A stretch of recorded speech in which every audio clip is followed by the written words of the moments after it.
I got my man, returning guest, one of my favorite returning guests, Kimono Joe, back on the mic. What's up? Hello, everyone. Man, people love having you on. I love having you on. And for this topic, you saw the topic title, right, Joe? Oh yeah, I saw it. I think it's so apt to have you on. You on, my friend, because you're American, I'm British. It's the manga versus comics episode, people. Comics versus manga, manga versus comics. Doesn't matter which title's in front. I think it does. You know why, Joe? Why? Because comics ain't got shit on manga. Manga is the best. They got better stories. Look at the violence. Look at the... Man, how can you compare comics to manga? Are you fucking crazy? Oh, hold on, Don. Wasn't your boy Goku smashed by Superman recently? Man, that was American bias, man. Goku can never beat Super. You know what, Joe? It's funny.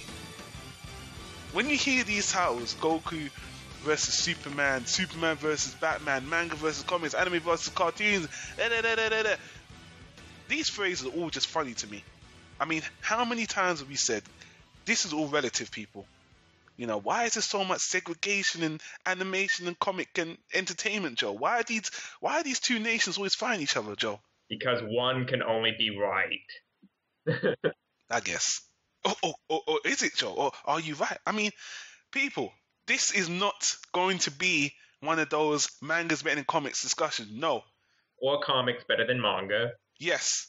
We just gotta be fair about it, you know. Yeah. Everybody has their preference, without a doubt. But what I want to do in this podcast, Joe, is, you know, seriously, people, when you look at geek culture nowadays, I mean, Hollywood's going crazy with these movies of comic book superheroes. Anime's becoming more popular now. The whole geek culture is becoming so financially lucrative for business. And this argument right here, comics versus manga, manga versus comics, is one of the most hottest warring topics that has been going on for so long.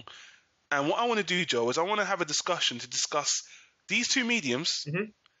I want to discuss the differences between the two, because to me they do have their strengths, they do have their weaknesses. And yes, I personally have a preference, but in no way do I feel one is completely superior than the other. I think they both have their strengths, and I think this is going to be a very interesting conversation. And the reason why I got you on here, Joe, is because I know you're a comic fan. Uh-huh. I don't have a lot of experience with comics. I don't even have a lot of experience with manga. I'm more of an anime guy, but more recently I've been branching out, and I'm really liking comics. I'm really liking manga. And there's a couple of other people that have had this discussion on different websites, forums. I thought it was a good opportunity to bring it on to Damn Right Everything Anime and Manga, so we can have this bout out once and for all and see where things stand, you know? Alright. You're an art student as well, aren't you, Joe? Yeah, I'm taking some art classes currently. Like, over the summer I took life drawing and basic illustration, and right now I'm taking a painting course and a 2D character design for animation class. Are you an aspiring comic? Right, or because I've never really asked you that as well, just out of interest. Yeah, I've been trying to learn to draw for the past couple of years with the intention of making comic books.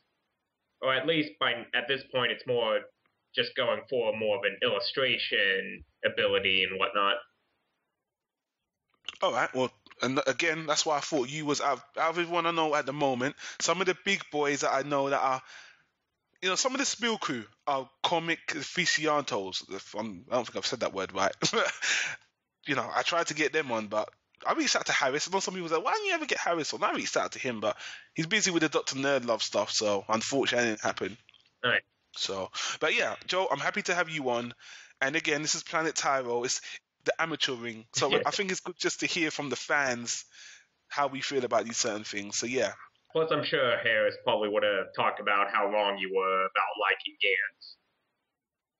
Gantz. Probably, if he read it. I don't think he's read it, but... He did. Really? Yeah, I recall an episode when he was talking about on the Leog just how fucked up it is. And at one point, John Rubio, of course, having this reaction like he's dying. I know. Particularly hearing about the point of a giant naked woman made up of many naked women combined together. Yeah. Yeah. Gantz is one of the titles I'm going to be talking about, actually. But let's not talk about the whole legal and anime thing, because if people don't know, it's a very negative thing. And again, that's just a whole other sad thing about Spill that I wish never happened. We do love anime and manga on Spill.com. There are people that love it. But anyway, Joe. Mm-hmm. Also, there's a lot of things that have been happening in Hollywood related to comics that people have emailed us about. And, I don't want to say I'm going to rise above it and not talk about it. Ben Affleck playing Batman, Batman vs. Superman, this whole fiasco with DC right now, doing all these stupid things. We have opinions, and people have asked us, so I think we should, comment on them. I think it's, Okay. I don't want to deny the people. They ask the questions. Let's answer them. And there's some other emails from the people. I want to group it all together because it's all comic and manga related. So let's bring it all into this episode. All right. How's that sound, Joe? Sounds good, man. This episode was inspired by a couple of things. First of all, I want to give people a big thank you for the feedback on our anime and manga must-see list. Now, people, if you don't know what I'm talking about, I think a couple of months ago, I got a couple of emails from people saying, if you're never into anime, if you're never into manga, is there a list you should watch? And, me and about 2 other podcasters, and we did a curation of all these sites, all the top 10 lists, and we came up with a list of the must-see anime and manga list. It's not my own personal bias. I've said this so many times. It's a list that people generally have acclaimed are great, and you should must-see these things. Even me, I haven't seen all the manga on that list. So it's a really great list, and because of that list, people wanted to hear us talk about manga on another podcast. That was an inspiration to do this episode. Another big inspiration is one of the users on Anime Vice, Catmick.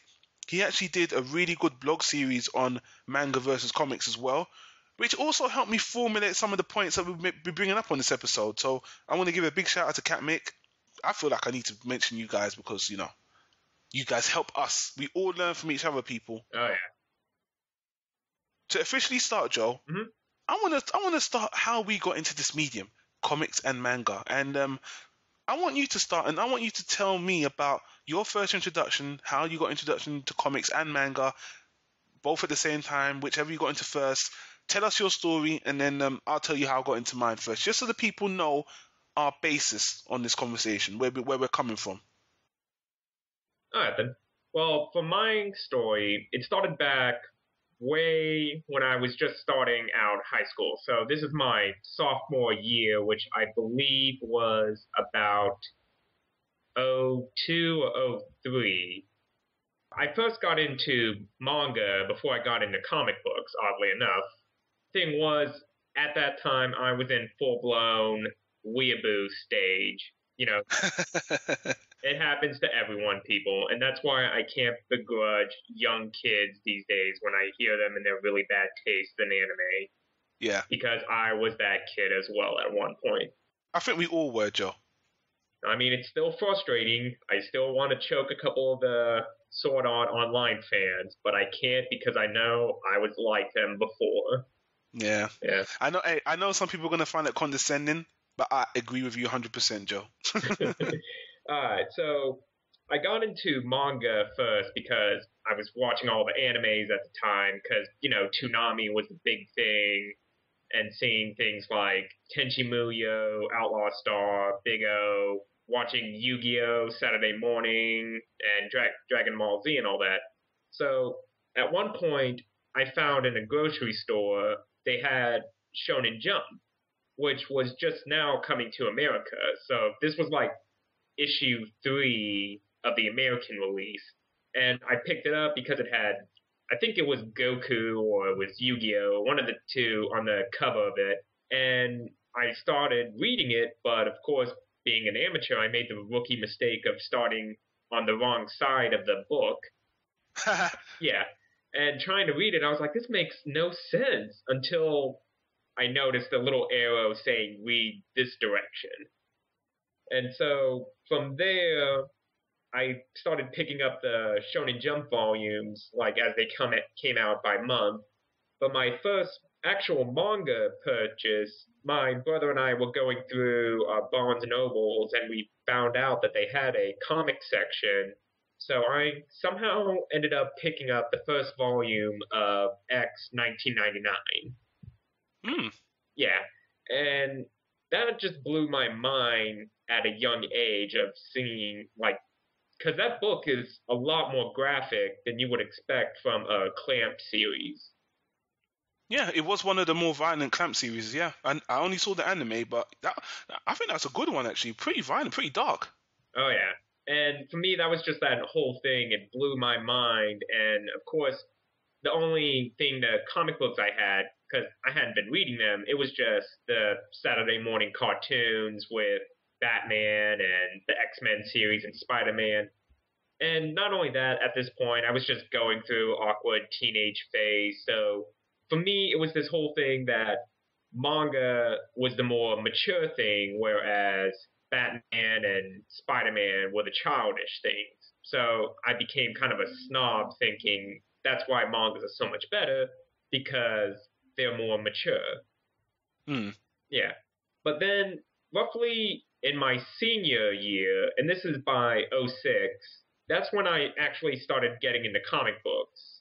And of course, there was many awkward years of me going on about how Batman stories are lame because he fights people like the Penguin and the Riddler.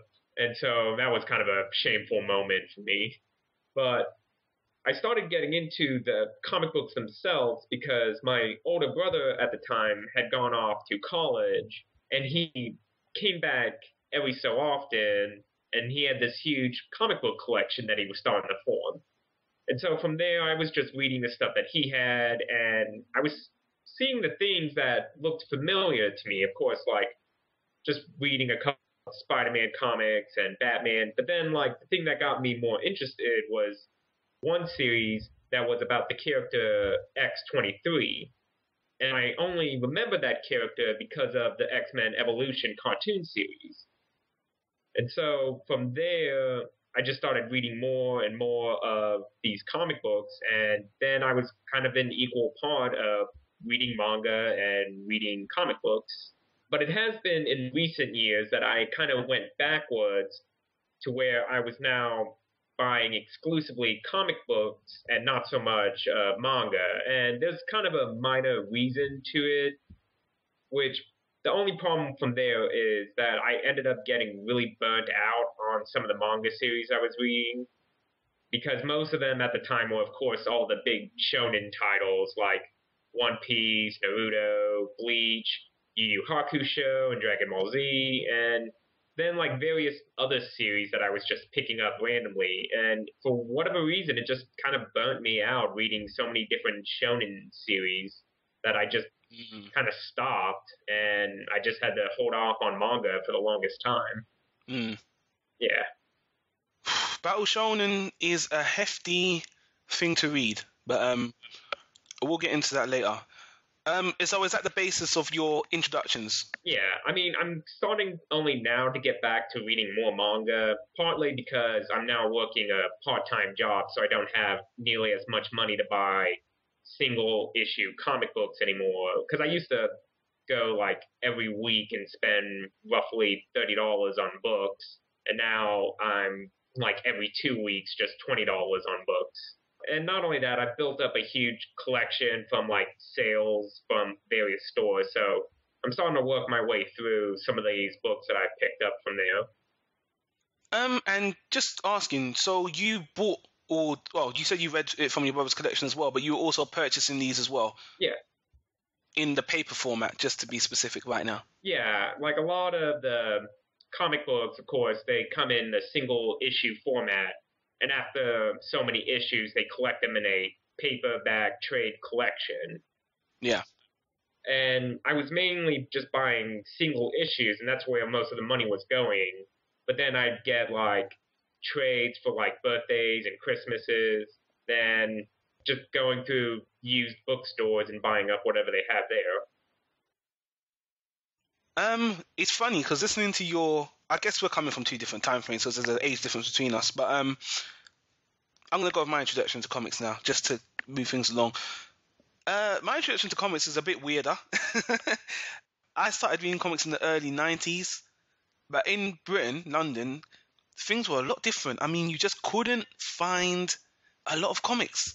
Obviously America has that base because that's where comic creation was made. But in London, things were a lot different. And I'm not just saying as a sweeping statement, people. I've spoken to a lot of otakus, comic nerds out here. Comics were really hard to come by in the early 90s when I was a little teenager. And only the major big releases were out. The first comic I ever got my hands on personally was actually the Simpsons comic book, which to some people, I'm sure that would be hilarious to some of you guys. But I tell you, man, the Simpsons comic was pretty awesome because the Simpsons comic book, a lot of them were not actually about the Simpsons. A lot of them were the things in the Simpsons that you would want to see, like the Itchy and Scratchy comic book series. That was fucking awesome, man. And it was violent as hell, just like the cartoon. They had the Radioactive Man comic releases. I couldn't believe it. The things you saw in The Simpsons, they actually released them as comics. Bartman had his own comic series. It really was so super different, super stylized as well. It was not based on a slice of life cartoon. It was based on everything that was out of the reality in The Simpsons. And they did have some of the slice of life Simpsons stuff, but man, when you saw the Bartman covers and the Radioactive Man covers and all the weird cartoons they would come up, like Barney's A Drunken Binge, they had some weird, anyway. But yeah, Simpsons got me into comics. I was actually collecting the Simpsons comics for a good 2 years. My brother, like you had an older brother, yeah. He was into 2000 AD. Now, for people who don't know what 2000 AD is, it's kind of a British collection of authors doing different comic stories, but the main feature is Judge Dredd. And I've been starting to get into Judge Dredd a lot after seeing the movie Dredd, which I highly, highly enjoy. I enjoy Dredd a lot as well. Actually, I know, off topic, people compared Dredd to The Raid because they have similar plots in them. I actually prefer Dredd to The Raid, which I know a lot of people are going to be like, what the hell? Yeah. Well, I haven't seen The Raid yet, so I can't compare the two of them. Anyway, the 2000 AD comic was great. Had so many different mini stories in them. A lot of people have spoken, attested to this. It was hyper, ultra violent. I've never, even to this day, Manga's known for being violent, but even manga didn't compare to some of the crazy shit I saw in Judge Dredd. There was this short story about some clown, some crazy clown. A lot of people talk about this one. I don't remember the name of it, but some crazy clown that goes on a murderous rampage. But anyway, and Superman and Spider, there was a few of them, but I could never follow the storylines because the comics weren't, like I said, they weren't that easily accessible in Britain. Yeah. So the main comic that was big in London was The Death of Superman. Based on what I saw on the TV cartoons, the Death of Superman comic was really confusing to me. But it looked really fucking cool with the black cover with the S with blood on it and all these other Superman. And, I remember reading it and it was nothing like the cartoon. It was so much more intense. But, Yeah. More recently, I've heard that people actually loathe that book. Yeah, there's actually a YouTube video by Max Landis, who was the guy who wrote the screenplay for the movie Chronicle, and he did do a breakdown about that Death of Superman, and, I gotta agree with him 100%, because I had read Death of Superman back when I was, just starting to get back into comic books, and, looking at it now, he's kind of right. There was a lot of sloppy writing with that. I saw that video myself, my friend. And that video, I think it was called How the Death of Superman Destroyed Death in Comics. Is that right? Yeah. Yeah, and he explains how the Death of Superman basically had a ripple effect on the whole comic industry. And, we're going to bring up a lot of that later. But anyway, let me just quickly move on. So that was my exposure to comics. Now, manga, just as rare to find in London. The first manga I ever read was Berserk. Well, if you're going to start with something, that's a good one to go to. It was a good one to go to. I've mentioned this in previous episode, the Dark Horse Western release of Berserk, and by Dark Horse Comics. And to be honest with you, that was in 2000. This was way when I was in my 20s, actually. Yeah, I didn't read comics, I didn't read manga till I was way into my 20s, actually. I was watching anime. Huh. I was watching anime way into that by then, but I didn't really get into manga but the story of Berserk never finished in the anime, as many people know, so I was compelled to read the manga. I bought all the manga volumes up to volume 22 of the Dark Horse release, And I just, the story of Berserk is so grim and depressing, I gave up on it. And to this day, 2013, it's still not fucking over. Yeah. So, and, anyway. And after that, I kind of got into these weird YouTube manga videos. Some people would make these stylized, that they've cameraed the manga and kind of made it a spanning shot of the manga. They put music back to it. A lot of people did that with the Naruto manga. Like, you will go onto YouTube, you'll see the chapter. People do chapter summaries, but they'll just videotape the manga and do some crazy animation to it. And it was creative, man. And I actually preferred it than watching the anime of Naruto for a while. But to be honest with you, that's my history with comics and manga. Very limited. I have more experience with comics than manga, just in terms of how much I've read. And only in recent years have I got into manga now. So, yeah, when it comes to manga and comics, I'm pretty much a newbie, But, when it comes to animation, and I've watched so much of that shit. But anyway, I want to ask you a question, Joel. Now, the thing about comics and manga now, mm-hmm. there's so many avid collectors of the paper trades, like you said, the single volumes. And over recent years, technology has become really big, really proficient. And now people are saying the digital age has a really big effect on comic industry, obviously, because you can get it digitally now, digital distribution. Some people are saying it's the death of comic books. Some people are saying it's going to be the saving grace of comic books. This has got to do with ebooks and that whole newspapers closing down, and the digital age is destroying paper in all terms, not just comics and newspapers and media and everything as well. I just want to get your opinion on that, because personally, I think it's a good thing. But I want to hear your thoughts on that, first of all. Well, for me, I haven't really done much with digital comic books. Like, I know there's a lot of apps out there. Like, there's the Comixology app, and there's Marvel's doing this thing called Marvel Unlimited, which you can read all their entire catalog of books for a yearly or monthly payment, something to that effect. But for me, I just haven't read any of them because I don't have a reading device for it. Like, I don't have a tablet. I hate reading things on a small phone screen. Yeah. And I'm just not comfortable sitting in front of my computer reading something for prolonged periods of time. So for me, I haven't had much experience with digital comic books. However, I have been keeping up in the news about how it is changing the format of things. For instance, it used to be that if a comic wanted to get published, if they didn't get Marvel or DC, which is becoming increasingly harder over the years, they would then go to places like Dark Horse or Image Comic Books or various other places. But even then, that still had, you would have to get approved by an editor to get your book published through them.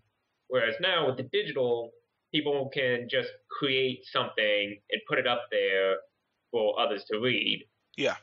And sometimes it will work to great effect. And then there's also the problem of building your fan base to get people to actually notice it. Yeah, we are living in that amateur, do-it-yourself, promote-yourself world where, there's an immediate platform for you to distribute. It's not, like you said, it's not like the old days where you had to get a publisher, you had to go through a label. Now you can do self-promotion. So, yeah, that was actually something I forgot about mentioning. So I'm glad you brought it up. But also at the same time, it's one of these things that the digital and print media sometimes benefit each other. Like, lately, I've been hearing good things about one publishing company called Monkey Brain Studios, and they actually won a couple of awards for the last Eisner Award, which, for those who don't know, the Eisners is basically kind of like the Academy Awards for comic books. And Monkey Brain had, I believe, a couple of their own comics being promoted through it. Recently, they've been putting those books out as a trade collection. Like, it was never in print for single issues, but they're just going to print them all together as a collection for people to have. And for me, that's a more beneficial format because, like I said, I'm not buying single issues as much as I used to. So just buying a trade collection is a better format to go for. I would think so. And I do want to mention that. Well, I said I think the digital age is better because it's a shame you don't have an iPad because Yeah. or a tablet, not just iPad, Asus or whatever. I've been reading. This is what's actually got me more into manga and comics now. The iPad, the tablets, the digital, and I've heard some complaints about those apps you mentioned, by the way, because apparently they don't actually let you own the comics. As you said, you pay a subscription and they come upon your tablet, but you can't have them, which a lot of people are really upset about. But I think this will change. I think this will change in time. And as for me, with manga, a lot of them manga are a bit slow on the uptake, as everyone knows. Manga and the Japanese in general are slow on the uptake on business model, so they haven't really been moving in the digital format. Yes, they're Shonen Jump Alpha. There are some certain things they are moving forward, but certain other things they haven't. So some of the things that, for example, Battle Angel Alita, couldn't find it anywhere. Hard to find on Amazon to buy. Ridiculously hard to find digitally. I had to get I had to get a pirated version on my iPad, but I would pay for that experience. That's my point. Oh yeah. Just the convenience of saving space, and again, I think it could be cheaper pricing because you're not using paper. And if you'd use it digitally, I have seen digital comics on the iPad. And to get a little bit technical here, when you do something digitally, it's used digital pixels against ink. When you see scanlations on the internet and you see it on your iPad, when you zoom in, it loses color. But when you see digital released comics, they're used by a computer, so no matter how much you zoom into them, the picture won't pixelate. You get to see artwork at a great level of detail. That's another great reason I love seeing it on the iPad. But again, it would have to be made digitally to do that. So yeah. So anyway, Joe, now that we've got the basis down of where we're coming from with manga on the basis, I want to move into the main discussion now, comics versus manga. And how I've done this is I'm going to break this up into elements, people, and I'm going to run people through how we're going to do this. I've got my little list here. First, we're going to talk about the birth of both modern mediums. Now, when I say modern mediums, people, I'm talking about not how these were concepted, not how manga and comics were concepted in the terms of in the 1900s people were drawing on sticks and paper and then it evolved into shapes. No. I'm talking about the birth of Superman onwards, because that is known as the modern era of manga and comics. 1930s action comics, Superman, 1940s, 50s, Astro Boy, Saze-san. Those what started the modern. That's what this conversation's about. I'm not going to get into argument that manga did it first, America did it first, Japanese. No. I don't care about that. We're just talking about the modern mediums, people. So I'm going to talk about. I've kind of given a brief history, but I'm going to just mention the brief history of how they both started. Then we're going to talk about comic characters, the traits, the things we see about them, the positives, the negatives, the notes I've mentioned. Joe, you're going to bring up your thoughts on them. Same thing with manga characters, positive, negatives, where we're seeing them. Comic manga stories, again, similarities, things they do differently, how they approach it, writers, money, franchises, etc. Then we're going to talk about visual illustration, our thoughts on the animation, the quality. We might talk about something you brought, very interesting, a collaboration, maybe future collaborations, just like with anime and the whole Marvel and anime collaborations. It seems that even in the manga, they have that as well. Then we got hot topics, people. The questions you've asked us, we will answer them. All this Hollywood madness going on recently. Then Joe has got some recommendations for us, which I'm really glad about, because as I said, we've already got a must-see manga list on Planet Tyro, which I advise you see. And now Joe's got some recommendations for comics, which I'm actually very interested to hear. So that's going to be near the end of the podcast as well. Then we're going to give our closing thoughts, and we might explain why we prefer what medium and why, and how we see things now. And then lastly, at the end of the podcast, people, I've got an announcement to make about the podcast. Now, some people already know what it is, because I've kind of said it on Facebook or whatever, but this is for everyone listening to the podcast. I have a very important announcement to make, and hopefully you guys stay tuned in, but that's how we're going to deal with this now, Joe. So, I'm going to read a little 3-paragraph sentence I've written about the birth of both modern mediums, and just let me know if you have any qualms of anything I've written down here, okay? Just to start things off. Okay. Comics. Now, from what I understand, the birth of the modern Western comic all started around the late 1930s with the birth of Superman in Action Comics, issue 1. And from there, in the East, the Japanese seem to have taken notes from that and grew into a more stable manga form to the modern manga, which started off with Saze-san, that popular anime we mentioned on the last episode, that started in the mid-40s, and Astro Boy, what people consider the de facto modern manga, the first modern manga, which actually started in the early 1950s. Now, the Western culture has always drawn illustrations as being for young children, as we know. So with the introduction of Action Comics, they decided to capitalize on this by taking fictional stories geared towards the youth, the young demographic, and it exposed a whole new market of business, youth comics. It was an experiment at first, from what I understand, in Action Comics, and it ultimately paid off and became very lucrative. And obviously, the business still goes on today, and it's not just for children. More recently, and more the last 20 years or so. All right, around that time in the East, things were not as financially stable. In after World War II, the Japanese didn't have such a stable financial system with the atomic bomb and the whole country recovering and such. So manga was seen more as a communications medium to tell all stories of all bases. It wasn't just targeted towards children. Things were very different, and a lot of people can say this is conceptually where these two differ.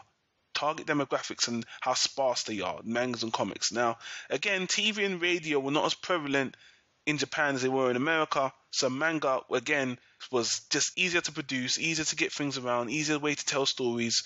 So Japan definitely had a different way of doing things in that regard. Would you agree with that, Joe? Yeah, I would agree. Because, when comic books were first starting out, once they started to reach a level of popularity, that's when they did expand and started doing radio dramas of the series. Exactly. Yeah, there was a Superman radio drama long before there was ever a Superman TV series of any sort. Yeah. Yeah, and obviously the Japanese did not have the means to do that same thing at that same time. So these two nations were coming at this at two different aspects, two different. This is where the differences begin. And so what I'm going to do, Joe, let's start with comic characters. All right. I'm going to start bringing up my little notes here. Feel free to jump in, pigeonhole, and just play devil's advocate on what I'm saying here. So this is what I got on comic characters here. Comic characters. When you look at them, they're a great idea.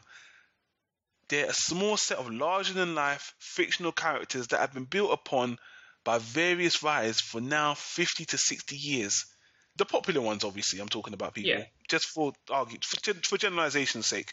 Making them legendary pillars and financial brands in themselves. They're icons. People have so much invested in them emotionally and financially. Superman, Batman, Spider-Man, Iron Man, the X-Men, DC, Marvel, these are characters that have franchises and have relatable universes. This is how they do things in America. And, it brings a sense of unity to their stories as well. Now, most comic characters, for the most part, they started off, again, this is the early beginnings, they started off with very similar characteristics. They were noble, they're honorable, they fight for justice, they're honest, they're respectable, they're good. And because they were aimed at kids at a very early age in history, the 1930s, they were meant to be inspirational for children. Right. The target demographic. Yeah.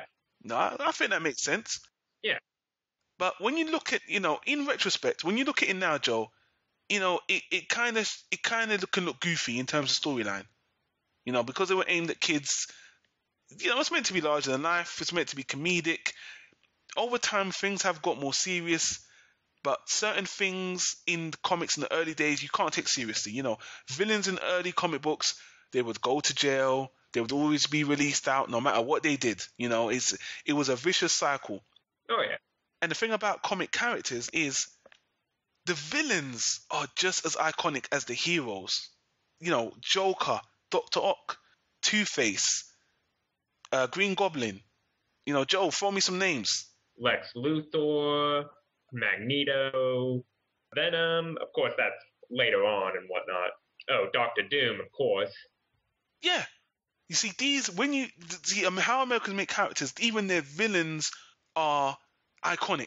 People love these villains, and because of that, this is kind of a contradiction to how it has an effect on the story, but we'll get to that later. But it kind of loses believability in story elements because villains keep coming back no matter what they do. It's not realistic, but again, it's not meant to be realistic. But I'm just trying to make a point.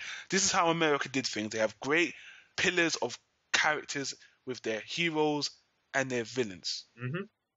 Well, I think like dating back to when it did start, like as you said, they were meant as like a kids media, and it's just that thing for the time. Of course, like anything that was aimed for kids, of course, it had to be like as friendly and like as upbeat as it could be. Like as they would say, like it's those G. Willikers, Batman type setting. Although, however, to kind of contradict a little bit of what you did say is that Batman, when it did start out, was like, even though it was considered a kid's book, it was considered like one of the more darker and more mature books. Because he had his start in Detective Comics, which was more of a pulp series with like detectives and spies and all that kind of characteristics. So Batman wasn't so much like superhero Superman would be. He was more of just the crime noir masked fighter, kind of like the Spirit or Dick Tracy or characters like that. Yeah, no, I totally agree. Yeah, so it wasn't like there was a documentary I remember watching, and they did say that Batman wasn't considered a kid-friendly comic book until they introduced Robin the Boy Wonder to the series. And yeah, if I recall as well, that I think they only did that because that's when Captain America was starting to come out, and he had his sidekick, Bucky, and it was just that idea of, hey, a kid could be like the best friend and another crime fighter to their hero. So they introduced Robin into Batman for that same effect. Now, like I said, I think that's how it went. I can't remember exactly. I heard a similar documentary. Well, it might not have been similar. I remember hearing or seeing a documentary. I can't remember if I heard or saw it, but I remember hearing that, yeah, Robin was also introduced to bring in the younger audience because Batman was starting to deviate a little bit from the demographic, and they wanted to have their cake and eat it too. Oh yeah. So I can see from a business perspective, bringing in a child character again gives you that kid audience, keeps them. I think it was, again, strategically, it's a great idea. You keep it more dark, but at the same time, you keep in that young audience. But funny enough, I'm going to move on to manga characters in a moment, but I will say, even after the years, after these characters have been more complex, these superheroes and the stories have gotten more complex, having your villains becoming more complex and more evil and more threatening as well, still keeping them alive, still keeping them around, even though they do reprehensible things, has also been a source of controversy for some people. But I want to talk about that more when we get to the storytelling of the element. But let's move on to manga characters now. All right.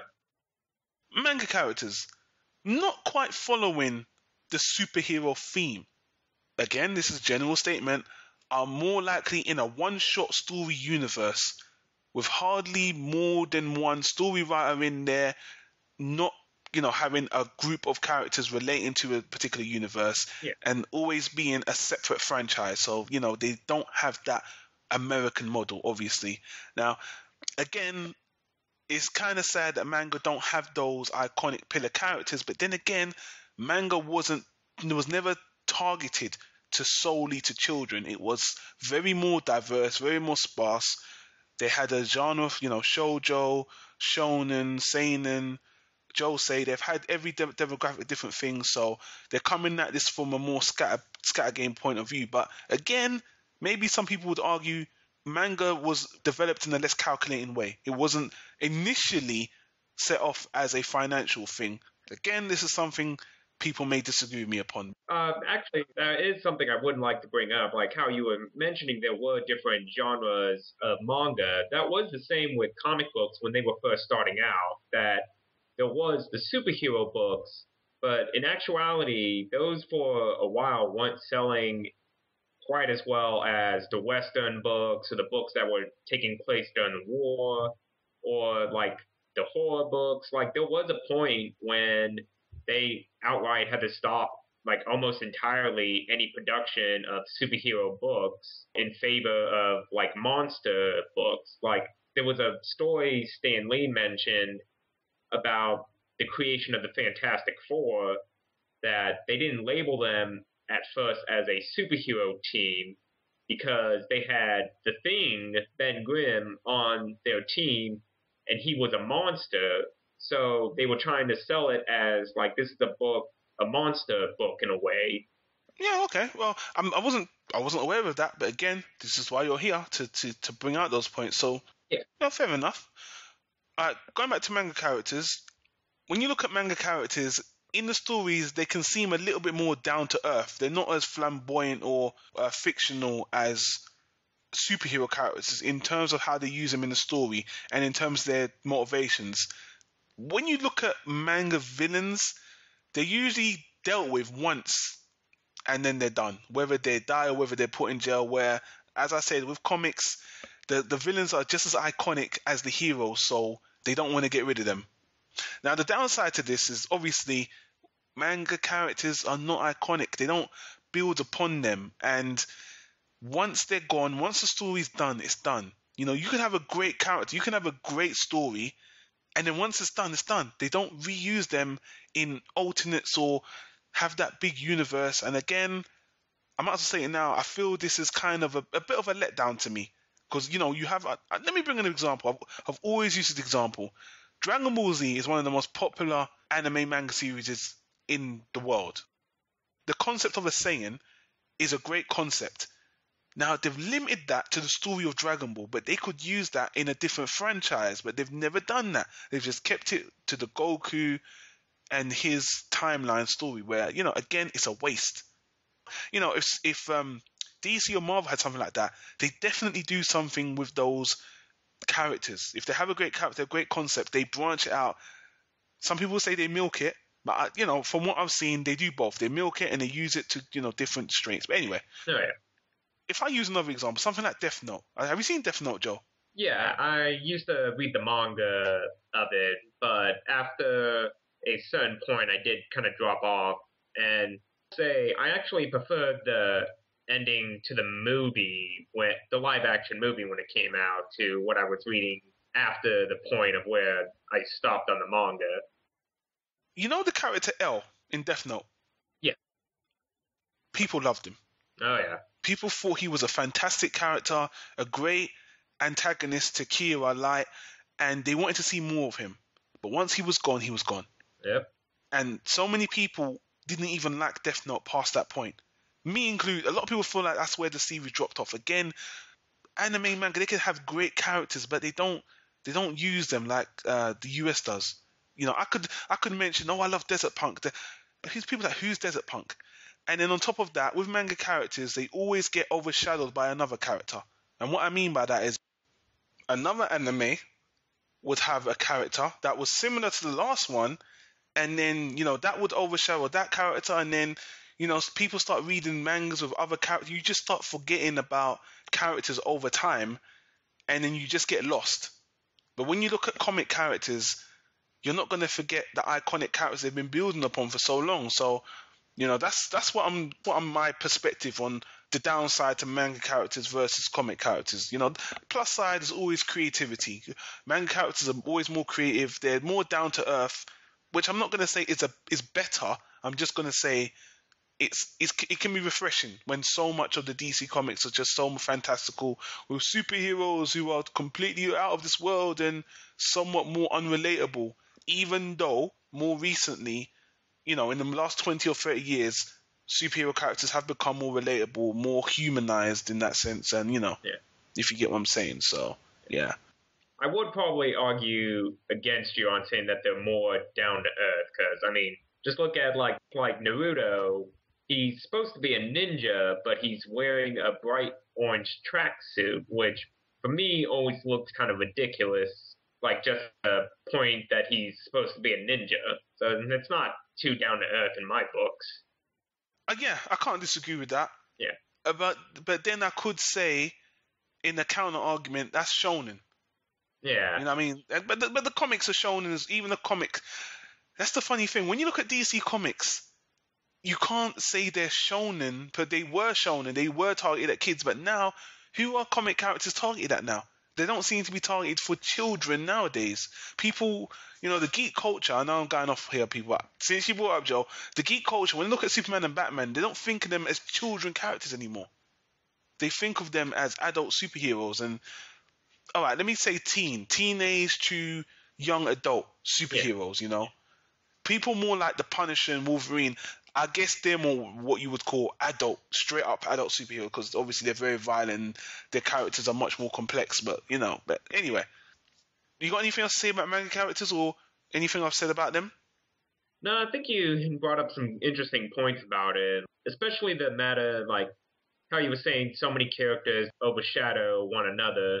That was kind of like what I was talking about earlier, that I just got when I got burnt out on shonen books, because there was just so many characters that I was reading at the time that all kind of filled the same patterns to one another. Like, yeah, a majority of the time it was going to be a dude who he's kind of loud and obnoxious, doesn't like take crap from anyone, and ends up becoming the big badass of the series.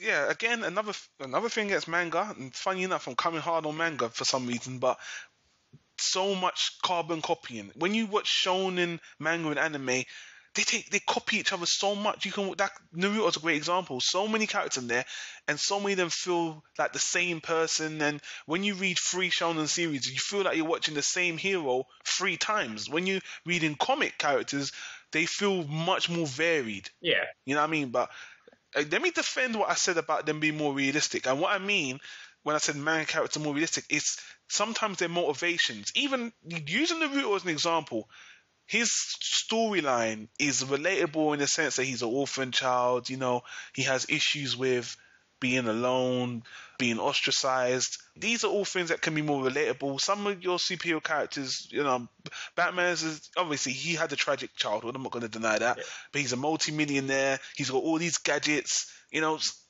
relatable in some of their surroundings. Again, Naruto's a ninja. I'm not saying that's totally unrelatable, but anyway.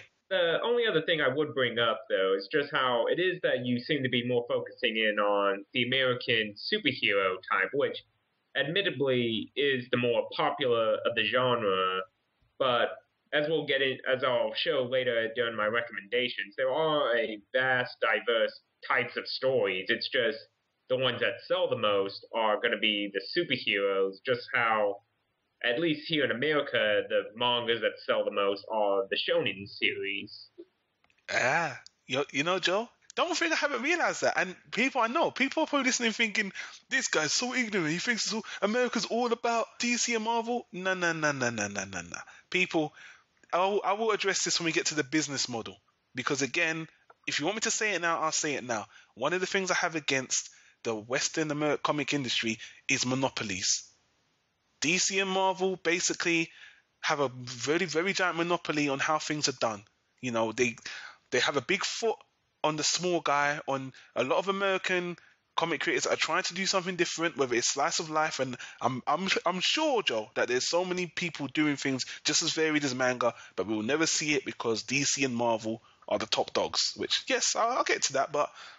Yeah, I should address that, people. I'm not that stupid. I do know. Yeah. But we will get to that. But let's move on anyway. All right. Hopefully this isn't too convoluted, people. We're trying our best to streamline this. But also, we're trying to keep it interesting. That's why I want you to keep on pigeonholing me, Joe. Okay. It's always more fun that way. Let's talk about stories and writers now. We've talked about characters. Okay, comic stories. There's a lot of things that can be said for comic stories.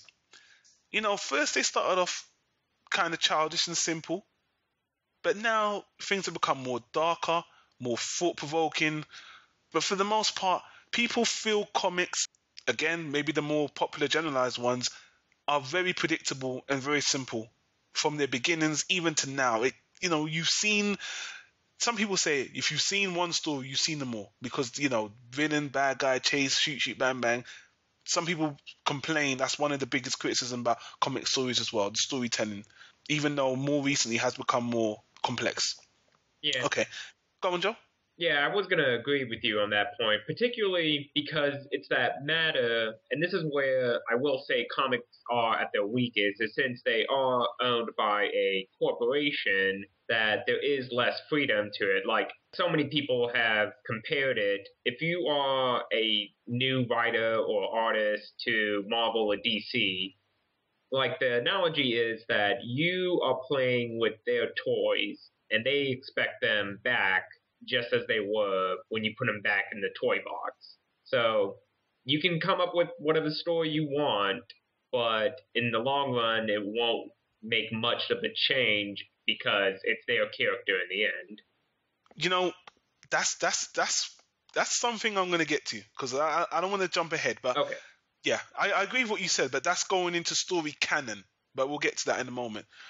Now, another thing I really like about comics, again, they're brands, as you said, they're owned by the label, and again, they do things differently than manga. Mangas have, obviously comics have original writers.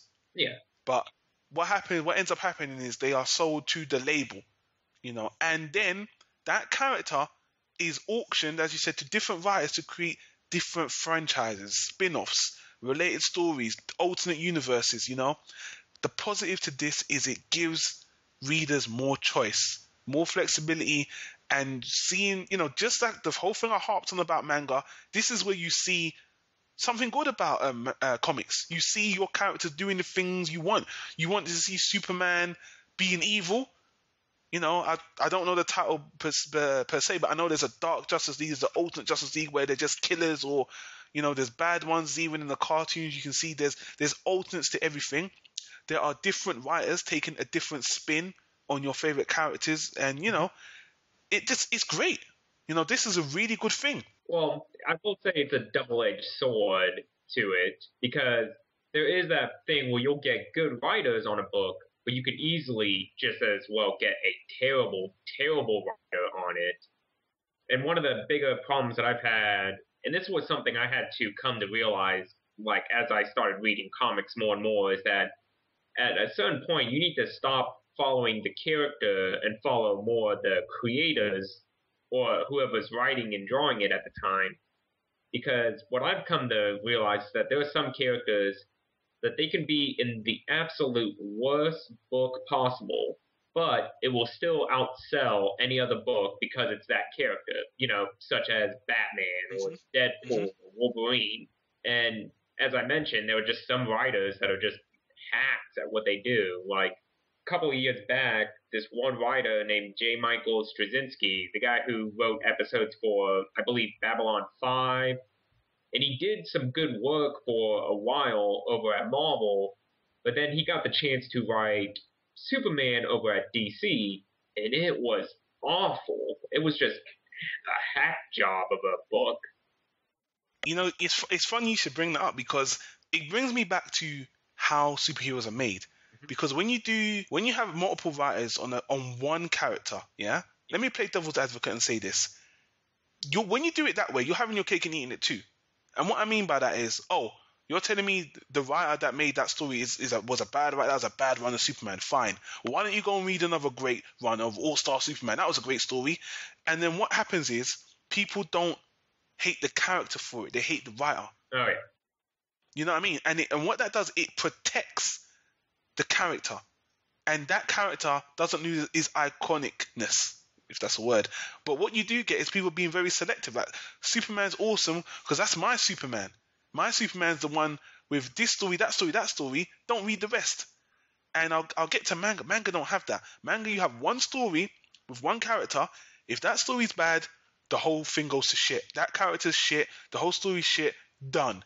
If you don't like a story in Superman, read another story. Does it hurt Superman on the whole? No.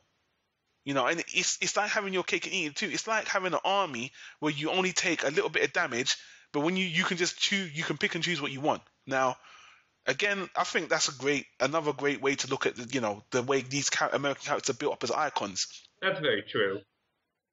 What I want to get into, my biggest qualm. This is actually my biggest qualm. A lot of people's biggest qualm with comic books now, because I think I've been praising comic books quite a lot, actually, more than I actually thought I would. But this whole concept of story canon, and this is, to me, people, this makes no fucking, I'm gonna swear, no fucking sense. Story canon apparently is the official story. It's the story that everything else from this story is an alternate, basically. And this is the real story of the character. Now, some people might say, why are you so upset with story canon? There's a couple of reasons why I'm upset with story canon, and a couple of reasons a lot of people are upset with it. Now, I just made the argument that, having different stories to a character, it won't hurt them overall. But what if someone tells you that, you know what, you see that story you just read, that doesn't mean anything. You know why? Because that isn't story canon. That's just a spin-off. That was done by some guy, some writer. That isn't Superman. That isn't Batman. That's just some spin-off. That isn't the real one. Real? These are fictional characters. My second argument is these right, Batman and Superman, they've been written since the 1930s, right? Mm. Now, these stories, they're canon stories, they're original stories that are the official stories. They're still not over. They are. You can go to Wikipedia. You can read their whole storyline. Does Batman have a beginning, middle, and end? No. He has alternates like the Dark Knight Returns, where apparently that's Batman's own age, but apparently that's not really that's not the end of Batman, because they're still writing the end. When's it going to end? Oh, yeah. You know when it's going to end, Joe? It's never going to end. You know why? Because comics are a business. They will never end it, because once they end it, it's like throwing away a lottery ticket. If your character's bringing you so much money, why are you going to throw away such a great character and tell you the official story is done?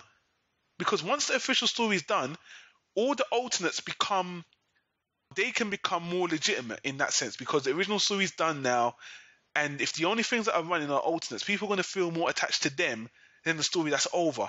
So what you're going to have one central story running on for 50, 60 years. Yeah. And that's meant to be story canon? That doesn't make any fucking sense. And then you're going to tell someone else that, you see that story you read, like, let me use an example. All-Star Superman. I fucking love that. I don't think I mentioned this. I've read and I watched the cartoon All-Star Superman. I think that is the best ending to Superman. Oh, yeah. Period. That ending is beautiful. Now, I know a lot of people hate that comic. I don't know why, because I thought it was great. I thought the plot of Lex Luthor, the way he tried to destroy Superman, and the ending I thought was so apt. I thought it was perfect, it was harmonious. But you know what? It's not story canon. Yeah. So what's the end of Superman? There isn't one.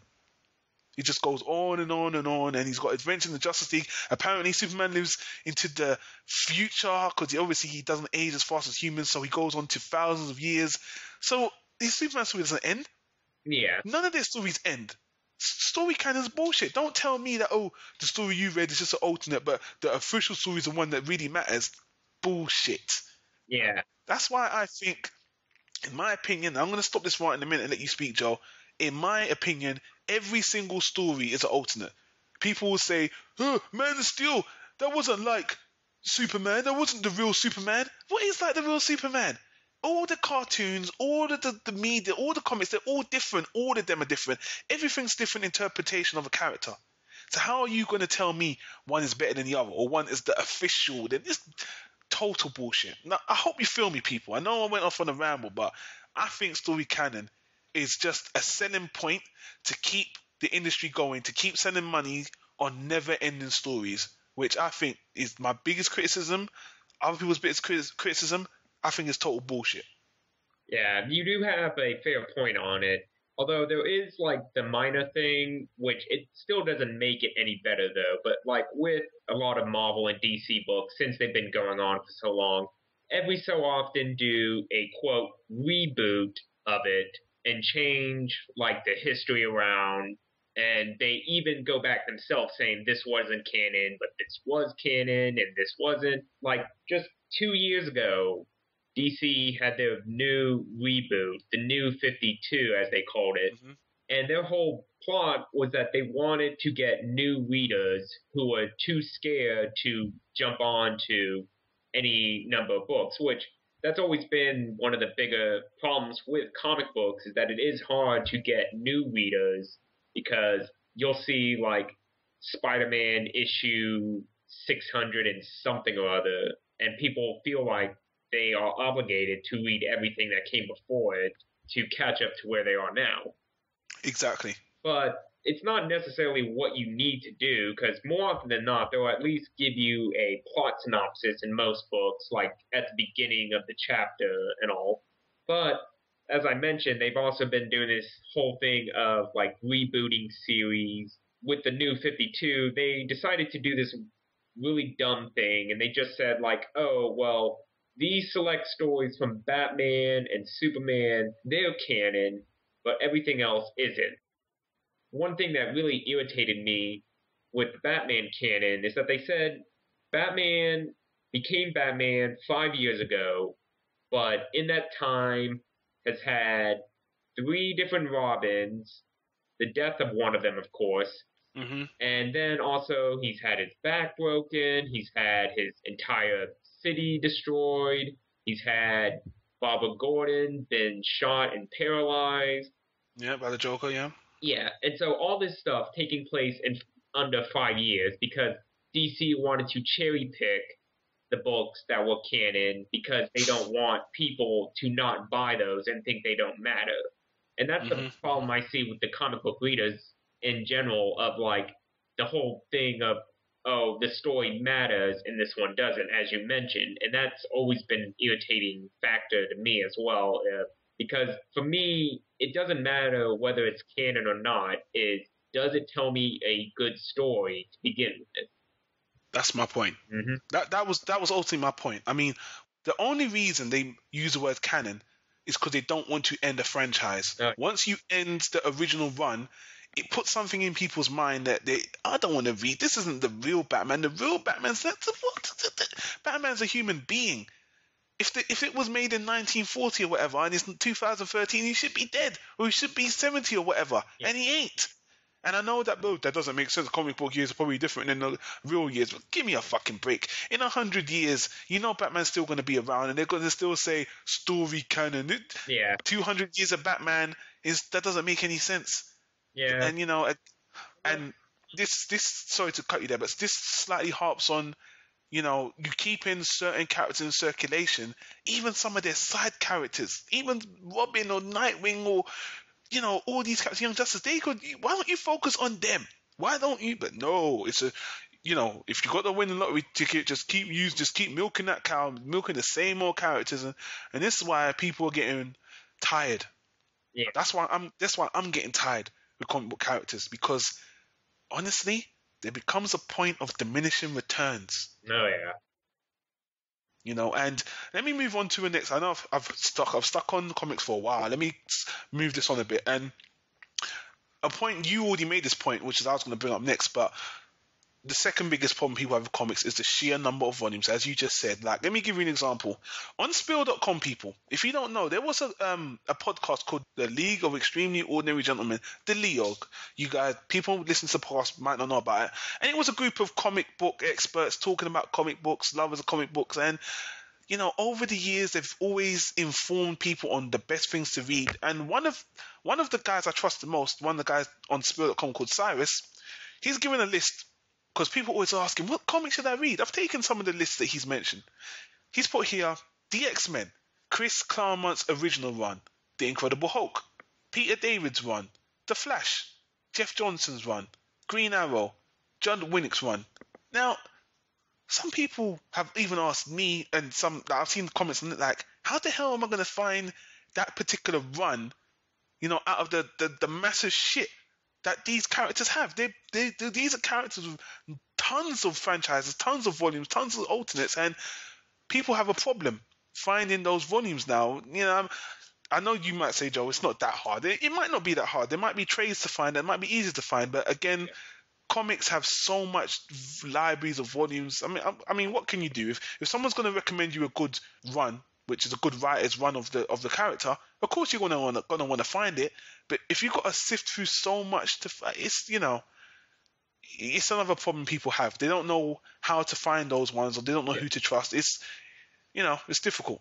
Well, yeah, but as like you were mentioning, when you bring it up, like if you can name the creator, that will at least make it narrow down. Like Chris Claremont, he was on X-Men on a number of times. Now, whichever one, Cyrus different matter because, like I said, Chris Claremont's been on the X-Men off and on, and from what I understand, because I've never read his early stuff, but they say his early work was the best, but as it went on over the years, it started to lose itself. Mm-hmm. But it's still just that matter, though. And like I mentioned, you got to stop paying attention to the characters sometimes, and you got to pay attention to the creators, and that's who you follow. Yeah. But even then, that as well can also lead to some dangerous paths. Like, as you mentioned, The Flash by Jeff Johns. I actually read some of that, and that was good. And for a long time, Jeff Johns was my go-to guy for comic books. Because for me, he could do no wrong, because he did a great run on Green Lantern. He also did a really fantastic run on a series called Justice Society of America, which that one kind of touched on what you were talking about of letting newer superheroes coming about, because this was a comic about the old guard of superheroes training the new ones. Now, it wasn't Batman, Superman, and Wonder Woman. This was like Green Lantern of another universe called Alan Scott, then Wildcat, and the original Flash, which I know that's confusing as well. But point was, that was all really good stuff. But then New 52 started up, and Jeff Johns was the big flagship writer of all their big books. Like, he was writing the Justice League and so many other books, and he was terrible at it. Because he's doing the run of Justice League, and I was just disgusted by how bad the book was. Like, as I compared it to some people, like, reading this Justice League book that was in front of me was pretty much like watching a Michael Bay film of, like, the Transformers. That it was all action, really dumb characterization, and really terrible jokes just thrown in there. And for me, I was like, this isn't the same dude I was reading before. This is a hack. And it was just awful. And I now haven't read any of his newer stuff because I haven't heard anything changing about it. It's all been bad since the New 52. You know, I just think it's funny. I really got to admire the way Americans have done things, because you're talking about the writer, but does this hurt the character? No, because you can just go and read another story. It's great. That system just works so well. And let me move on to manga stories now, because we've spent too much time on the comics. I mentioned this when I talk about characters as well. Manga stories are one shot for the most part, and usually don't spill into alternate stories, different franchises again. It's like the opposite of comics, you know. The manga industry has various amateur writers coming up with original stories, and you know, from what I've seen, if you've read the manga Bakuman, it gives you an inside look on how manga is created and how some of the manga comes up. And for the most part, I've heard, it can be trusted that this is how it's done. And you know, I'm not sure, correct me if I'm wrong, Joe, but in America, it's harder to become an established comic writer, where in Japan, you know, it's more kind of like an American's Got Talent thing, like a pop idol thing, where everyone has a go at it, and if you're the best, you kind of come up. Oh yeah. You know, and when you look at manga now, most of these guys are kids. Some of these guys were just kids. They're not, you know, super successful. They're not literally geniuses. They don't have good degrees or anything, but they know how to write creative, cool stories. And that's where a lot of these, I'm not sure about the manga creators like Kishimoto or Oda from One Piece. I'm not sure about their academic background, but from what I've seen, most mangaka are not, you know, educated to university degree level or anything. You know, they just grew up as a kid and they just drawn manga. So, you know, what my point is, the difference is you have a successful character. Guess who's in charge of that character, that story? It's the creator.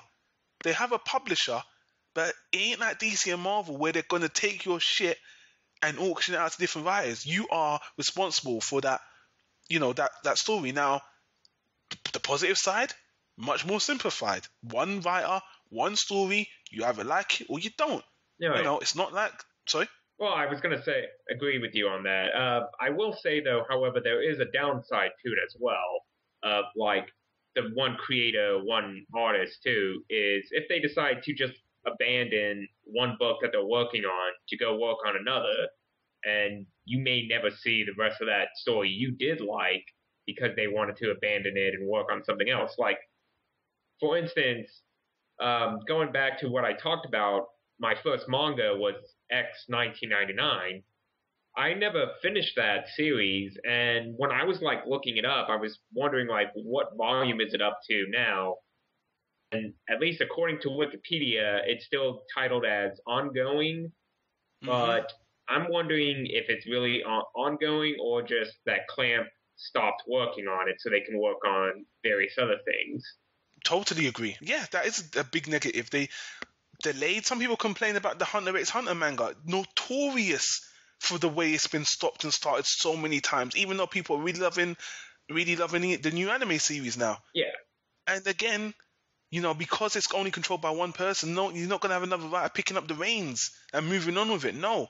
If it's done, it's done. Now, and then, as I mentioned with characters, they will get overshadowed by other series in time. But it's simpler to just pick up the story because, you know, unlike, they're all different stories. It's not like the Flash where you got to find the writer's name to find the story.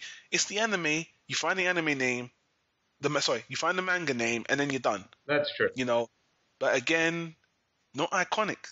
You know, you can Dragon Ball is iconic manga. You can easily find it, but it's a one-shot story, as I went on about, and that's it.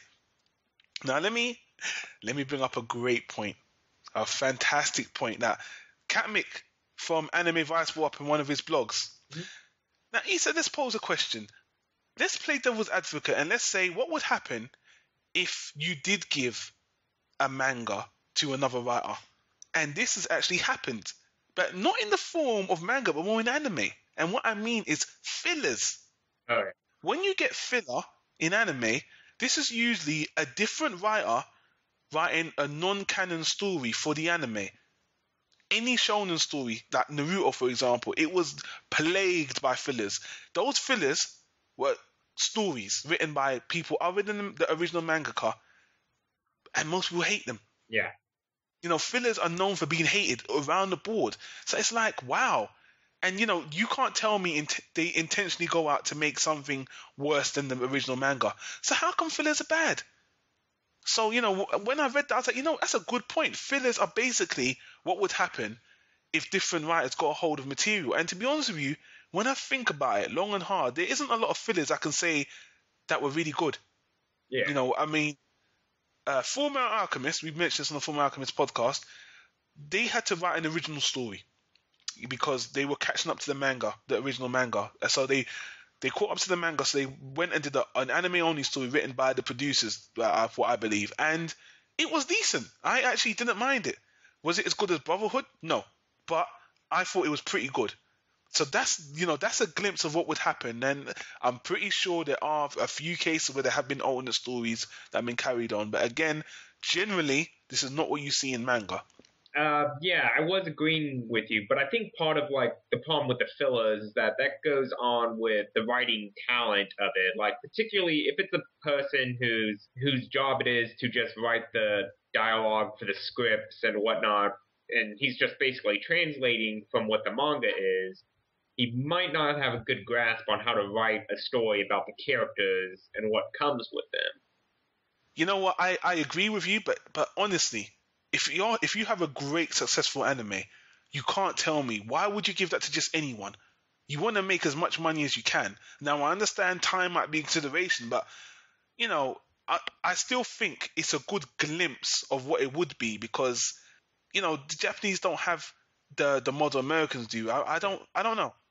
I do agree with what you're saying generally. It's not the same. That maybe if the Japanese had that model down properly, they probably would give it to a more seasoned, someone who knows what they're doing more, and maybe the people that are making the anime are.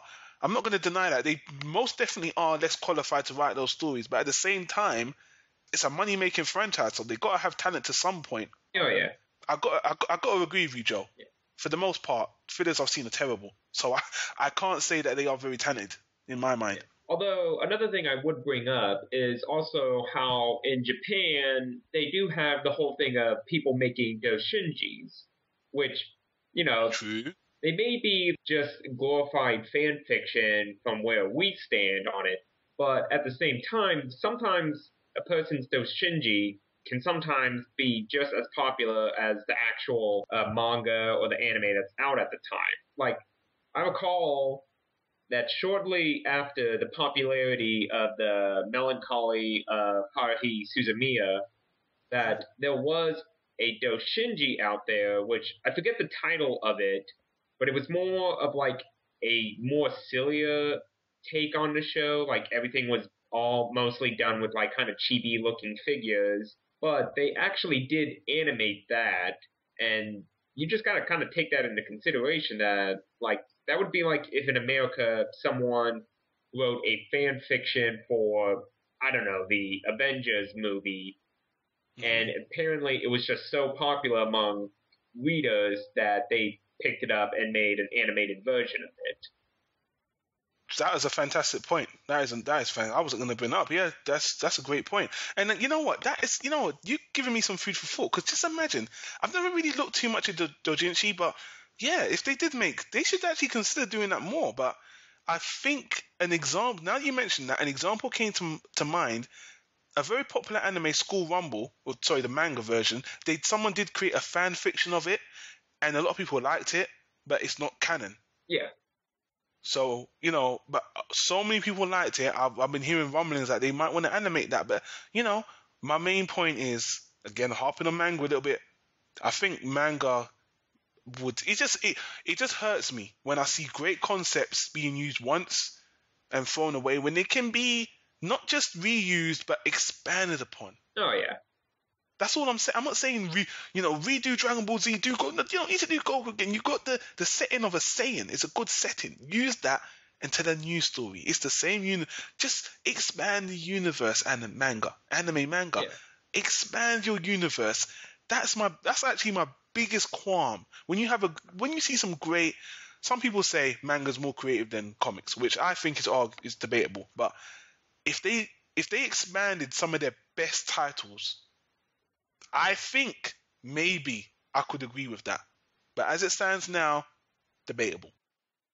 Yeah. Although I would also bring up, though, that sometimes some of the creators might do kind of a shared universe among their projects, but at least not to a degree that it would make any big impact. Like, I do recall the creator of Dragon Ball. He had his original series. I forget the title. I think it was called Dr. Slum. Like, it was just a comedy series about a dude who invents a robot girl. I'm never aware of that, actually. Yeah, but if you recall, in Dragon Ball, there was actually an episode, and I'm talking about Young Goku series Dragon Ball. It was that episode when he was like trying to look for people to train him, and he ends up in this one city, and he's being chased by one of the dudes from the Red Ribbon Army, and he runs into this like girl who's with purple hair who's wearing a diaper, and it's actually a good fighter, and these two little crazy, like, fairy-looking dudes. Those were all characters out of this Dr. Slum series. Yeah. Cool. And there was I also recall that Clamp kind of did it as well when they made that series Tsubasa, but that... Yeah. I reviewed it very heavily, so if you don't know about that, people, thank you, Joe. That's a great example as well, yeah. Although that one was more of them rehashing some of their iconic characters, like taking Chi from Chobits and showing her in this universe, and then taking Tsukasa and Lee from the Cardcaptor Sakura series and just tweaking and altering them. Like that's kind of a different matter, but it does kind of have similar vibe to it. Yeah, I would only exclude that under the basis it was the same manga because there's those ladies at Clamp that did that. But still, an alternate is an alternate, and expanding on the universe is still preferable to me. But now it's time I expand on something I only hinted on before. and I'm sure you're going to get more into this when you talk about your recommendations, but when we look at culture now, people, and actually we're going to finish up on the story now, but I just want to say, let's go back to comics for a minute, and I do want to say, if you look at geek culture now, actually, you're starting to see they're actually just a little bit starting to branch out into different franchises. Yes, over the last couple of years, we've seen titles like Watchmen, Kick-Ass, The Walking Dead. You know, these comics that are not the big boys, the DC, the Marvel, they're starting to come out and gain attention. And this is great because, you know, again, people shouldn't just think that DC and Marvel do everything. They're the only comic creators in the world. They're not. There are so many different people doing so many different things. And again, I use the word monopoly, and maybe that's a bit harsh, but I do feel like, you know, Hollywood and there's a documentary that we'll mention in the end that's come out talking about this, about how harsh and horrible the industry is out there, and how they only want certain titles out. They don't want to promote, you know, titles because of different issues, because they want to keep certain things in circulation that work. They don't want to take chances. The comic industry, I don't know if you want to say it's in the dark ages now. I don't know, because I'm not in the know with comics, but you know, it's good to see different varied comics that are not DC, not Marvel, doing something different, Joe. Right. You know, and there are those ones out there. So I definitely want to hear your thoughts on that. Well, it is just like, as you mentioned, there is kind of the problem of brand recognition and whatnot. And also, as someone pointed out before, I forget who mentioned it, but Hollywood right now is controlled by numbers people and not creative people. Yeah. And for them, it's just that matter. Well, we know if we do this, this is guaranteed money. Whereas if we take a chance on this, we may lose money. Like, perfect example was how that movie Pacific Rim came out. And before that movie came out, I was hoping that film was going to do like crazy blockbuster numbers. Because for me, I thought surely Transformer fans were going to come and see this. And when I mean like Transformer fans, I'm not talking about like the people who actually watch the cartoons and all that, but like those millions of people that watched those Transformer films despite how terrible they were and were going on preaching about how great they were. But then Pacific Rim comes out and it doesn't do well at all in the box office. And part of that was because, like as someone pointed out, it's because it doesn't have brand recognition. Some of the people going to see Transformers may not have been like hardcore fans, but they were like, oh yeah, I remember Transformers. I watched that as a kid. I should go see this movie because of that. You know what makes me laugh about that point, Joe? Yeah. Yeah, you are so right. Brand recognition in America, yeah, it's working out well. And you know what? They're going fucking crazy with it. Yeah. Do you want me to bring up some examples? How about fucking Battlefield? Yep. How about flipping the Smurfs? They're trying to brand anything they can get their hands on that's a brand. They're trying to bring out now. It's ridiculous. What are they do? Did I hear they're doing Lego movie, Monopoly movie? Yeah. They've gone out of comic books. They're going to anything they can get the bloody hands on now.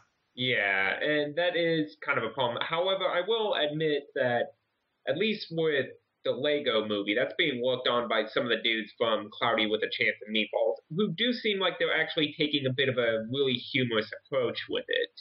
That I don't mind. But however, when it's something like the Battleship film, that was just people thinking, well, surely we'll get X number of people because we got this product that people know and we'll market it as like a big explosive action film, much like the Transformers. But I guess what they didn't bank on was just people thinking a little too much on it, going like, wait, Battleship the movie, you mean that board game? That sounds stupid. And that's kind of what did happen, because at least Battleship didn't do too well in the box office. Now, I'll grant you Smurfs, because that did do well the first time at least. And that was also in part with how they were taking any cartoon series, like they did it with Alvin and Chipmunks beforehand. Mm. And with that, that was just more of them making a product to appeal to the demographic of young kids. Because as the guys from Spill pointed out, that these people, they don't do anything creative with it. Because you could make, like, I honestly think you could make a good Alvin and the Chipmunks film if everything was done with like a CG graphics and it was at least in the same vein of the cartoon series. I agree. But where they failed was where they were going like, okay, we'll make them real, like chipmunk-sized characters, and we'll have them interact with real human beings, and we'll set it in New York City. And that was just the formula they followed, and they repeated it over and over again because they knew that would work. Yeah. And there's an excellent point I should make in a Japanese defense. I've come down so heavily on them about branding, but let me tell you something, man. There's one element of Japanese business where they're branded, and they are arguably on par with comic books. And do you know what that is, Joe? What? Computer games. Mario, Sonic. These characters, they're computer game characters. They're RPGs. They don't mind doing they don't mind going across the board with them. What's that game again everyone loves? The one where they got the collaboration with Disney, Kingdom Hearts? Yeah. How many collaborations of Mario? There was a day where you'd say Mario and Sonic will never meet. Now they're always they're always competing at the Olympic Games now, aren't they? Yeah. Hey, computer games going straight to comics. They got DC and Marvel versus Street Fighter at one point. Yeah, they had the Marvel versus Street Fighter, and then DC versus Mortal Kombat. Yeah. So so Japanese are aware of branding, but it just seems they've done it more. Just came to me actually. It just came more with. It's come more with computer games. Yeah. Than it has with anime and manga, which lets me know that they do understand the concept of branding, but for some reason it's just not something they've done in anime and manga yet. Yeah, and that is a good point though, because I know that there was also a game on the Wii that was titled Capcom versus Tatsunoko, I believe. I can't even pronounce that, but yeah, I actually have that game. Yeah, and how that had like characters from that animation studio, and they had like the G-Force or Gatchaman, whatever they're called, Yeah. and they were fighting alongside characters from like Polya Man, if I remember his name. Also, then like the Yataman series as well. Mm. Yeah, and that is a good point that they only seem to have them kind of branch off and do these things in like video games. However, I am just now remembering that wasn't there recently something that they did that was like a crossover with Dragon Ball Z and One Piece? Yeah, but that's, to me that was like so obvious because Dragon Ball is so ridiculously popular. And One Piece is so ridiculously popular. I don't know why they did it with Toriko though. It was Dragon Ball, One Piece, and Toriko, and they did one episode special. And they've done that before. They've done that with Detective Conan and Lupin and all that. Yeah. But they're so one-off. That was half an hour. It was so minimal, and they made it such a bigger case. They made such a big deal about it. It's like it's not a big deal. It's only 20 minutes. It's not even a movie, you know. Yeah, I guess when you bring it in that context, that is pretty lame. It's lame. However, there was actually, I did find this out because if you remember that website I was telling you about, Anime Souls, yeah, it did have these movies that were like done as like a charity event thing it was kind of this weird concept of that it was various characters from Osamu Tezuka, the creator of Astro Boy and Blackjack.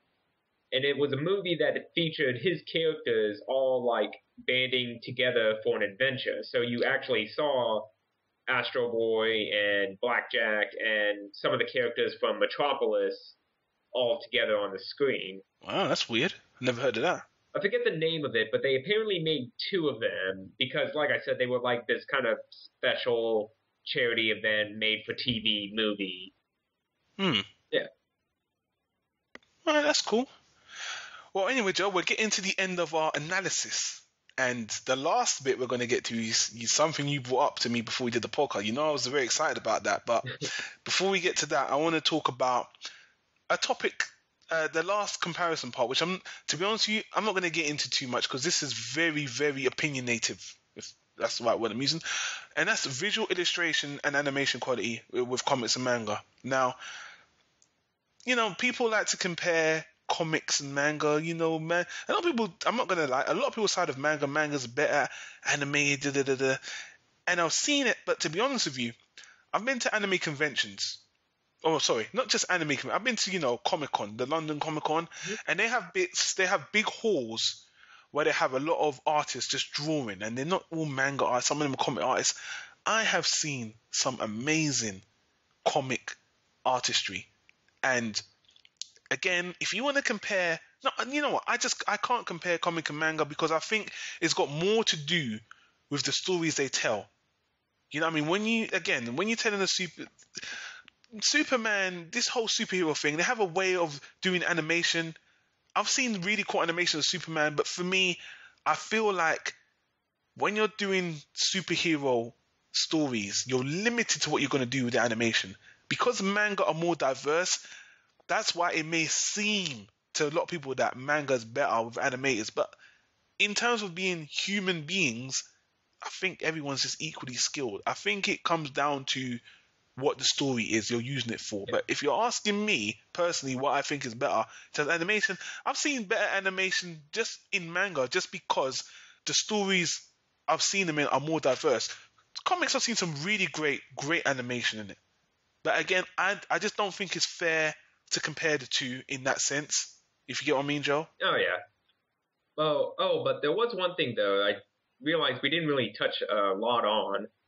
Go on. You were bringing up the matter of stories and whatnot, and I think that is something we should kind of touch on, at least a little bit of between manga-style storytelling versus, like, Western comic book style storytelling and all that.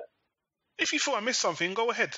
Yeah, because there was just one thing that, and this was as well what I meant to bring up when I was talking about when I got burnt out on reading so many shonen mangas. Mm-hmm. And for me, the biggest problem I had with those series was the matter of, even though these are contained stories, they do sometimes get really dragged on and really start repeating the same tropes. Like, particularly with manga, there tends to be the trope of, like, the characters getting way too powerful. Like, how in the beginning of Dragon Ball, you had Goku, and he was just this kid with a tail, and he could stop, like, a bit dude twice his size in a fight.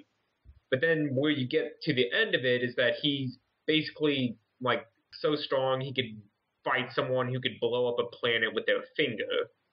Yeah, Frieza.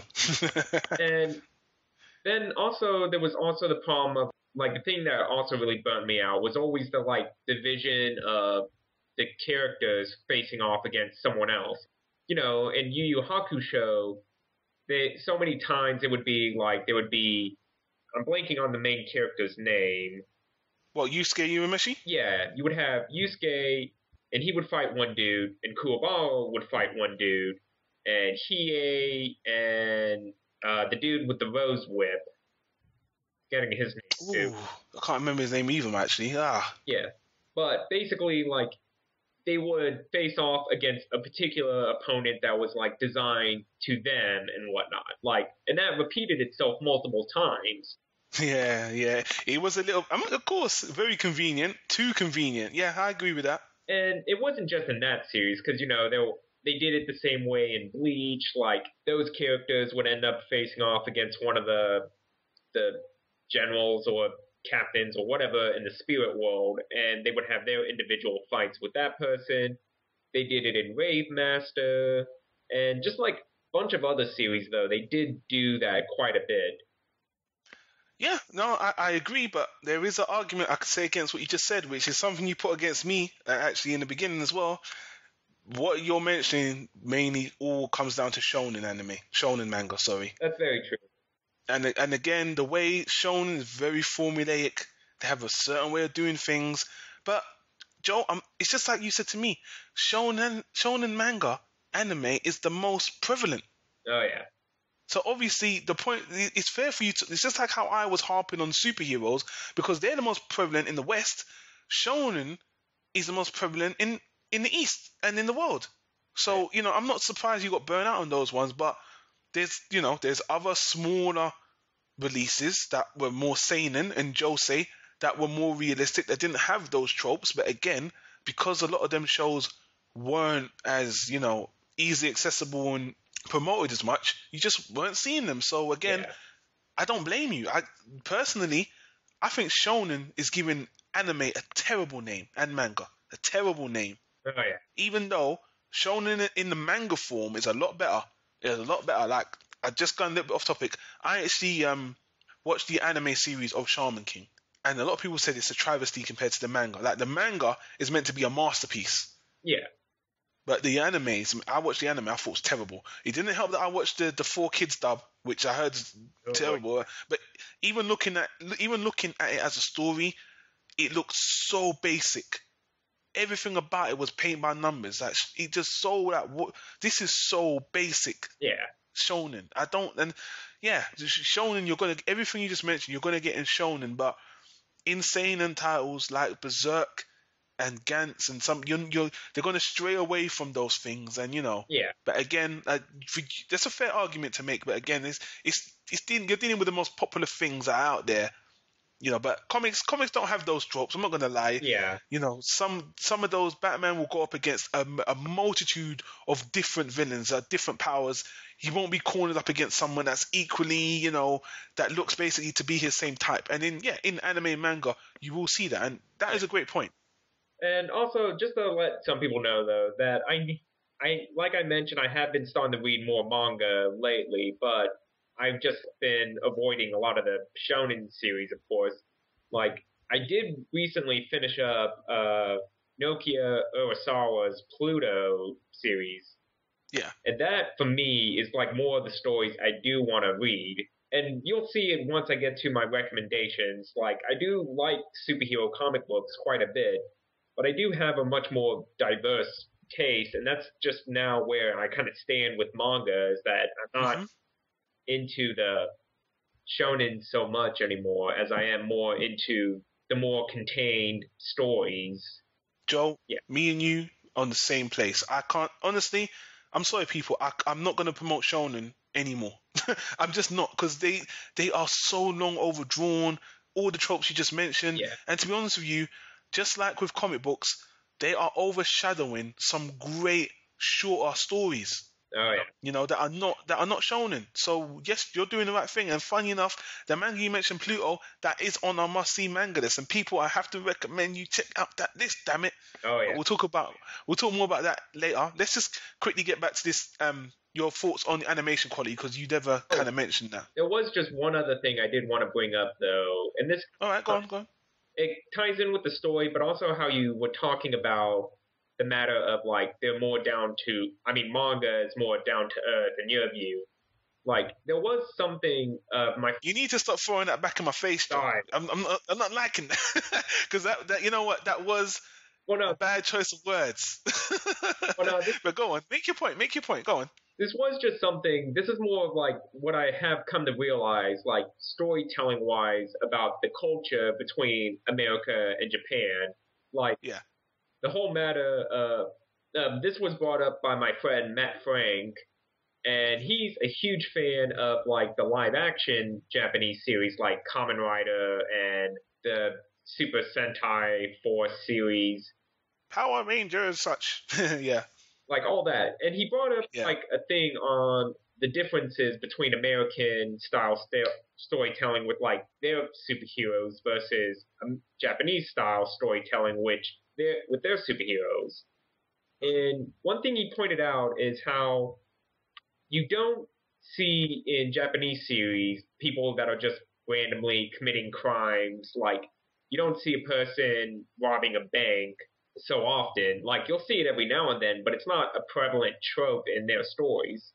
And what he pointed out was that there were, in Japanese society, that their superhero stories tend to be more like the hero facing off against either a shadowy organization, a alien invasion, or just giant monsters. And when you kind of compare that to American comics, though, you do see the difference in it, particularly with America, since a lot of our comic books were starting out during a time when there were crimes such as bank robberies being committed pretty regularly. It is one of those things that just kind of fits itself into a trope of storytelling mechanics. That's why you always see Spider-Man swinging in and every so often fighting a really funny dressed criminal who's robbing a bank. True. Very true. Very true, actually. Yeah. That's an excellent point. They actually, in the comics, when you look at it, they do go from small to high. Basically what you're saying, they go from the whole spectrum of criminals, where in manga they tend to be very flamboyant all the time. Oh, yeah. And I can't lie with that. Even in seinen shows, most of the villains are out there. They're not really local. Yeah, it's fair. Yeah, I would actually agree with that. Which also, it just kind of plays into like how you really don't see a lot of superhero type stories being told in Japan. Like, it's kind of changing now with like releases like Tiger and Bunny. Yeah. Before he's been up, yeah. Like, that was kind of where the conversation between my friend and I came up, was how he did point out that like that's one of the few times you'll actually see a story in Japan depicting people just committing a random crime, such as like robbing a bank or trying to steal a diamond and whatnot. You know, I liked the concept of Tiger and Bunny. I just didn't like some of the characters. But anyway, sorry to deal with you there, but go on. But it's also just kind of like how, as I mentioned, the Kamen Rider series is kind of like their take on the superhero genre in a way. Because when you kind of break it down, you can't compare like a lot of the shonen series to comic books. As we've been showing, you can't do it because they're so different. No, yeah, not really. No, you're right. Because it is just that matter. Like, the shonen series tend to be like a dude who's out on a quest, essentially, to make a fight.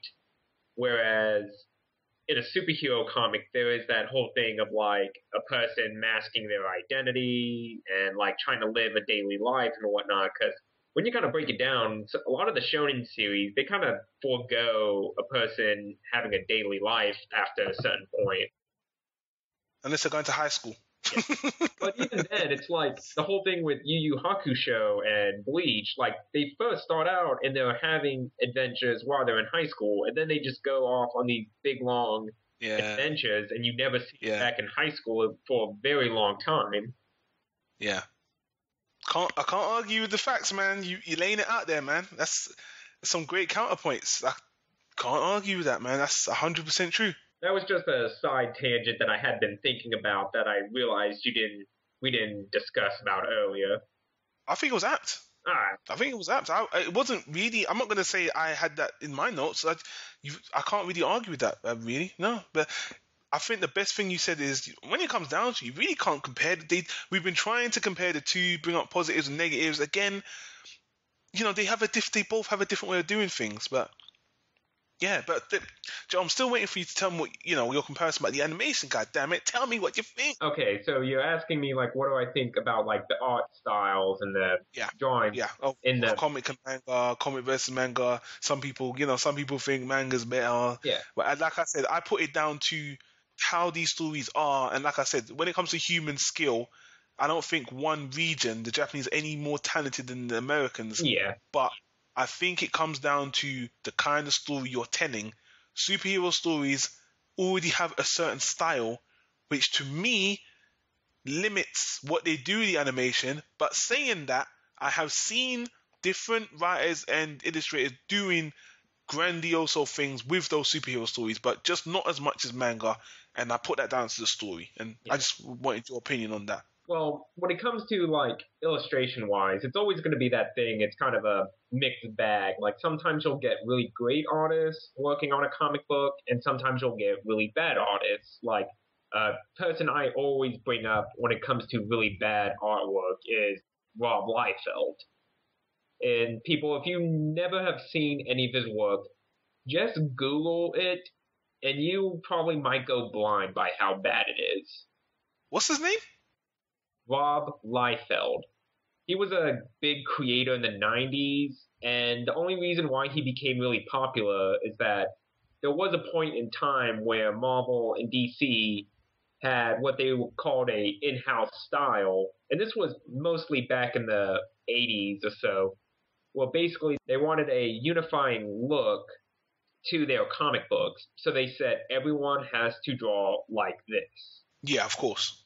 I thought as much, to be honest with you. I thought as much. Yeah, and so what happened was that Rob Liefeld, when he broke out and got to do his own thing, and I believe he started doing his style over at Marvel, is that he was doing something completely different.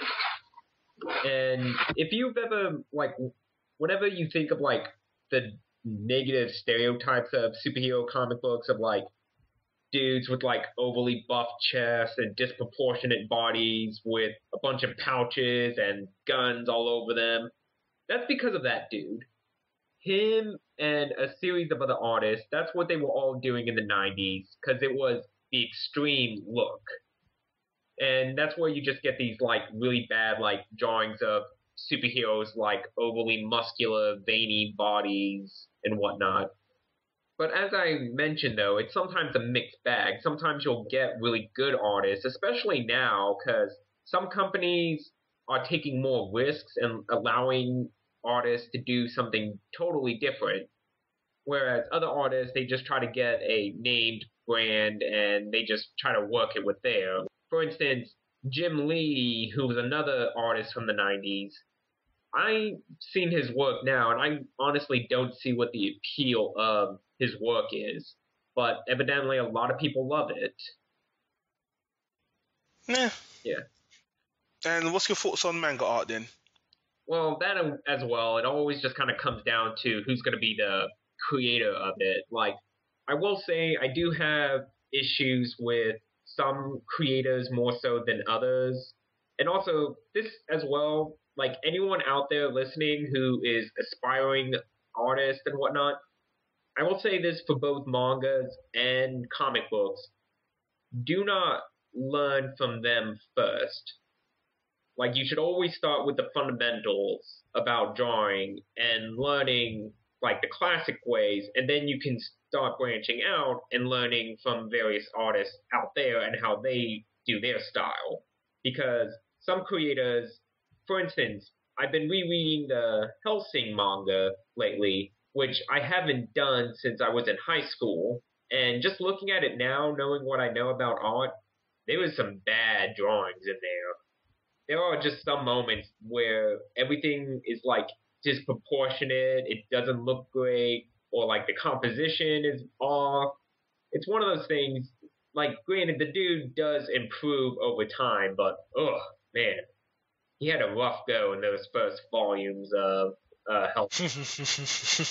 Yeah, so it is still just that matter that it's always going to kind of come down to the artist's capability on how good it is. I don't agree one side is better than the other, especially because there was a guy named Scott McCloud who wrote 3 different books about comic books, which was Understanding Comics, Reinventing Comics, and Making Comics.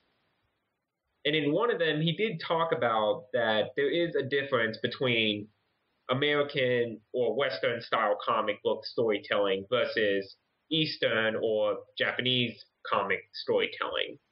So there is, like, a minor difference on how they approach telling a story. As he brought up an example, he would say, like, in an American comic book, if it was setting the stage, it would show, like, this big, huge page, and everything's heavily detailed, and everything looks crisp and whatnot. And then he would show that same setting, only in a manga, and he would say, like, they would not do it as a big splash page. They would show, like, maybe, like, a few images here and there to set the stage and whatnot, and then show you a larger image, but it would be kind of scaled back from what the American version of it would be. Yeah. So It is just generally, though, it is going to just depend on the artist, which I know I've been repeating myself over and over again. Ah, it's fine. It's fine. Yeah, because I mean, like, looking at Nokia Urasawa, the guy of Pluto and his other books, such as Monster and 20th Century Boy, Oh, yeah. I really loved his style. He gives everyone a diverse look. He also can draw expressions on the characters. He also knows how to set the stage and the settings for everyone to be in. Like, he's just a really good artist. Yeah. And so, like, when it comes to manga, there is just, again, like that problem of the shonen series being that they're so popular, is that there is a lot of things that go with it, like a lot of characters with spiky hair, a lot of ridiculous outfits on characters, which it's no different from American style as well. Yep. Yeah, so in the end, like illustration-wise, I can't really say which one is better or worse, because it's always going to be case by case. I would say it comes down to the illustrator ultimately, and yeah, I agree. I have seen more interesting stuff in manga myself, but I've seen some good stuff in comics. And to be honest with you, I am not really into comics, and as I get into it more, I may change my point of view right now. But I can only say things based on my current experience. All right. So just moving on to two other things, and we're going to move on to the wrap up of this. People know. I think this only goes for the big boys, but one thing people love about comics is that obviously they're in color. And for the most part, manga is not. And I think this all comes down to money. It could also be a time issue as well, because if what I've heard and read about manga creation is true, is that they have to have like a new chapter out every week, as opposed to a comic which just has to have a new issue out every month. Yeah. I think it's just a time issue on like how quickly can you draw this up in ink and whatnot, and then also have it in color, which granted in America now the system is kind of an assembly line process. Yeah, like you'll have your writer, he'll write the script, there'll be a penciler and he'll draw it out, and then you'll have an inker and he'll ink over the pencils, and then you'll have your colorist who will color it in, and then you'll have your letterer and he'll letter the comic. And to some extent, how that team works can make or break a comic book. Like, you could have a really good penciler, but if you got a crappy inker and he's messing up the job, it's going to look terrible. Which can make a really, really big difference on some work. Like, there's been some artists who I've seen work looks completely different from book to book, depending on who's inking them and who's coloring them. Whereas in manga, you'll have your original creator, and he'll draw it all up, and he'll ink it himself, tone it, and do the letters himself. However, there is also, from what I've been hearing more about it, that some of the more higher profile characters, like of course the books that get really big, they try to speed those out even faster, so they'll essentially hire them on like interns in a way to do the lesser work, like the lettering and the inkings and whatnot.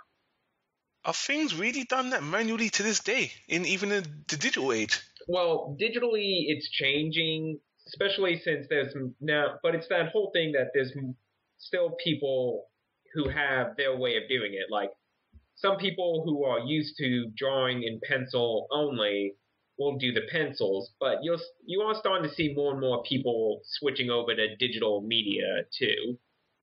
I would think so. I think that would save time and money, to be honest. Yeah, which that's kind of what they do is at least that they'll get it to the point of it being inked, and then they'll still hand it over to a person to digitally color it in, and also like Photoshop it in a way. But also they still do that with the lettering too. Like they'll still use like a digital program to put in the word balloons and the speech bubbles, which can sometimes as well still affect the style of the book. Because I've seen in some cases where they just kind of tack on someone's wording or something just on top of someone's clothing. Like if it's a advertisement on a shirt, or a logo or something, they'll just tag that on in the aftermath, and it just kind of looks awkward seeing it because it doesn't bend and fold to the way that the body does.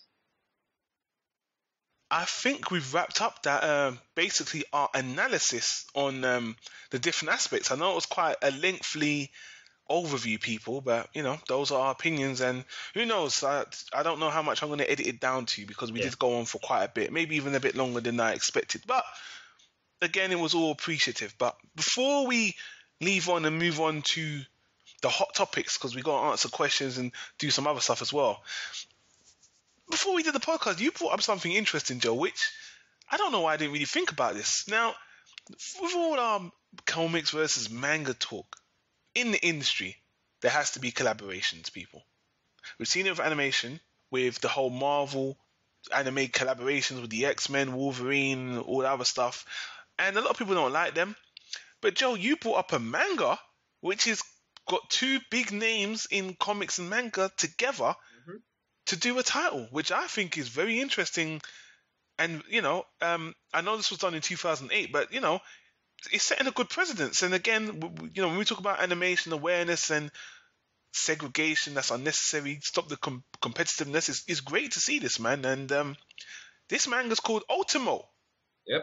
And it's created by Hiroyuki Takei, which is the creator of The Shaman King, which we've mentioned a few times in the podcast already, and the world-renowned Stan Lee. Stan the Man Lee. Excelsior! Yep. In 2008, it was published in Shonen Jump. It's been running since then till now. I believe it's in Shonen Jump. I think it's called Q2 and Shonen Jump Alpha, the digital release. It's doing really well, and I actually read a few chapters because I was very interested to hear. I was excited to hear this. Wow, collaboration, America and Japan. This is the way it should be, and this is the way the world is heading, people. Yes, and I didn't do too much research, Joe, because I got a feeling if I did more research, we might find a couple more collaborations. But from what I could see, this is the most high-profile one to this date in terms of comics and manga. Yeah.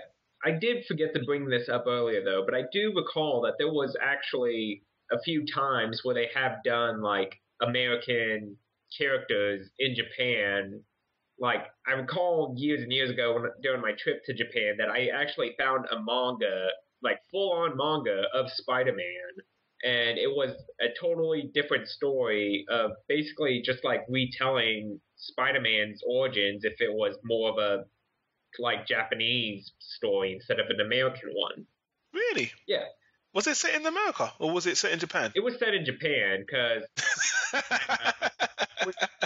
this is actually a small tangent, but this is actually a really interesting tidbit that the Spider-Man, in a way, is what led to characters like the Power Rangers coming about. They had the live-action Spider-Man series in Japan, and apparently it wasn't doing so well when it was first coming out, so then the people at Marvel just said, do whatever you want, make this sell. And they do make a lot of weird changes, like saying that Spider-Man has a giant robot to go and fight giant monsters. Wow. Yeah, and then, like, this is how it relates to the Power Rangers, because up until then, they had, like, their Kamen Rider characters, and they only just fought, like, masked minions of a secret organization. That was, like, one of the first times of seeing a superhero fighting a giant monster. And so it led to Marvel saying, like, hey, we also would like you to promote Captain America as well, because that's our big character. Are you joking? Captain America in Japan? Yeah. Is there something wrong with that sentence? Captain America in Japan? Yeah, and so basically what they did was, like, as the Japanese were going to do, because since they were already given, like, full liberty to do whatever they wanted with Spider-Man, they said they wanted to make a team of captains. Like, there would be the Captain America, there would be the Captain of Japan, you would have the Captain of Africa, and the Captain of South America, and, like... You gotta be fucking kidding me. Yeah. Man. Like, basically, they were going to have a 5-person team, which is what they use in their Power Rangers series, but also they wanted to interpret it that their fighting styles would be based off of their country's dance. Wow. I was about to make a comparison to Captain Planet, but after you said that, Yeah, wow, man. You see, this is sometimes, man. Sometimes Japanese, man. yeah. Ah, But that's how the Power Rangers originated, because Marvel, at that point, just hearing that you're going to have Captain America doing a dance to fight villains and whatnot, that's when they just decided to pull out on that.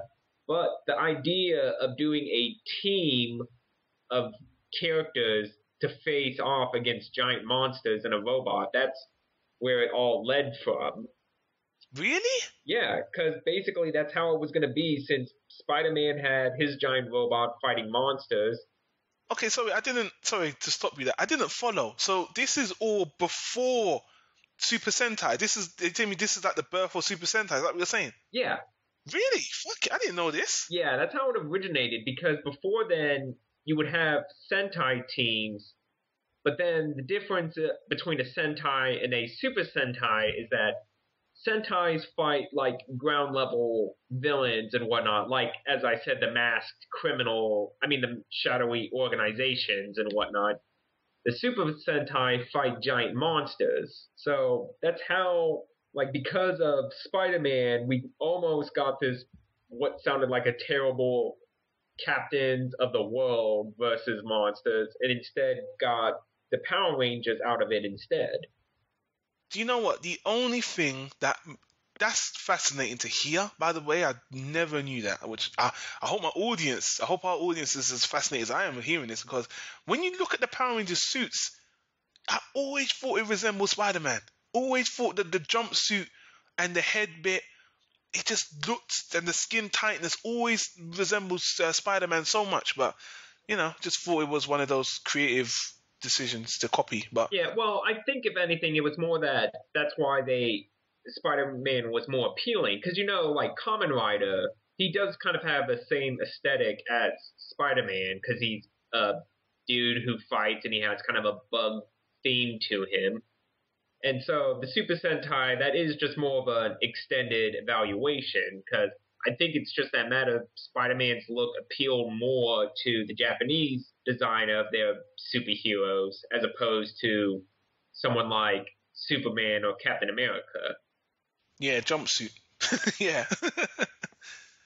But anyways, Wow. we got off topic. We were talking about Ultimo.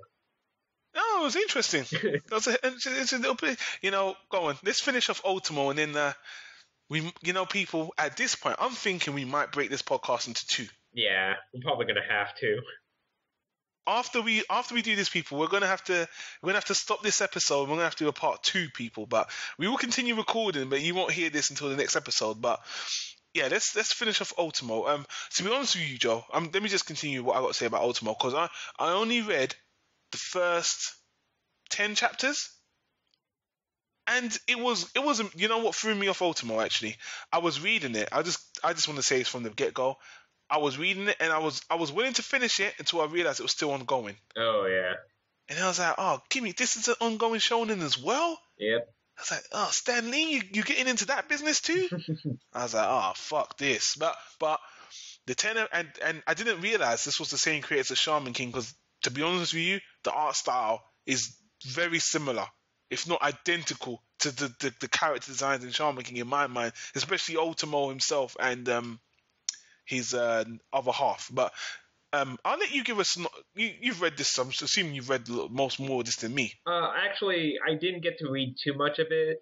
I only read like the first volume of it because my younger brother had a copy of it, and I didn't realize that there were places online you could read it though. But synopsis-wise, like the story begins in like the 12th century Japan, and this old man Dunstan, which is Stan Lee's character if this was a Marvel cameo film. Mm-hmm.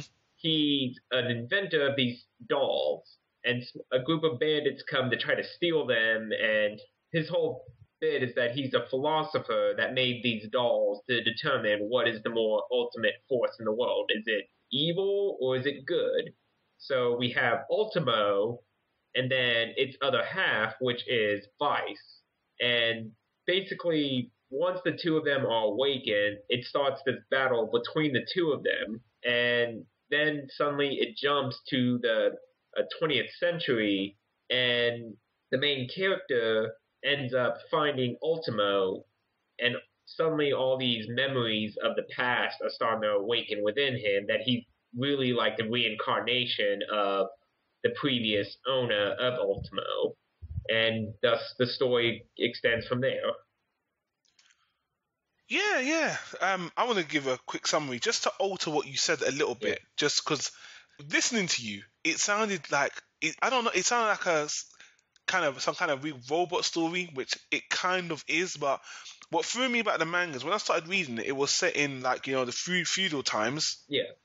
When it initially starts, and then it jumps into present day, where the same main character is a high school student. The main character isn't Ultimo, by the way. Ultimo is like the shonen superhero of the story, but the main character, I forgot his name. It's not really relevant right now. But anyway, he's just a guy, and in the let's say the Edo period or whatever, he's like a thief who wants to overthrow the Saudi government, and then he unwittingly he opens up Ultimo from his little box or cage or whatever, Yeah. and basically by doing that, he basically opens his Pandora's box, and I don't know, they kind of flash forward and you go to present day, you don't know what's going on, and then the character looks exactly the same in the present day. He turns out to be, as you said, the ancestor of the character you just saw. Anyway, let's fast forward all of that because I don't want to give people an actual review. I just want to say what I thought about this, because this is a collaboration. This is what happens when you got the West meets the East.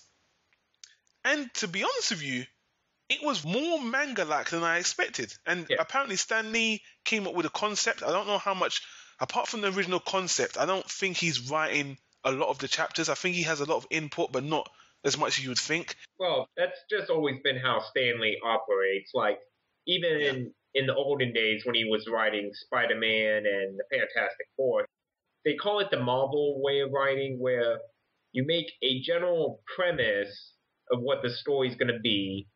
You kind of break it down with the artist would draw it, and then you would go back over and fit the dialogue to the story. So I'm assuming this is kind of how Stan Lee's working with the guy from Shaman King on this. Yeah. And to be honest with you, it was funny enough. Yeah. It was humorous for a little bit. I don't want to give much of a spoiler here, but the thing that really made me laugh there was a bit early in the manga.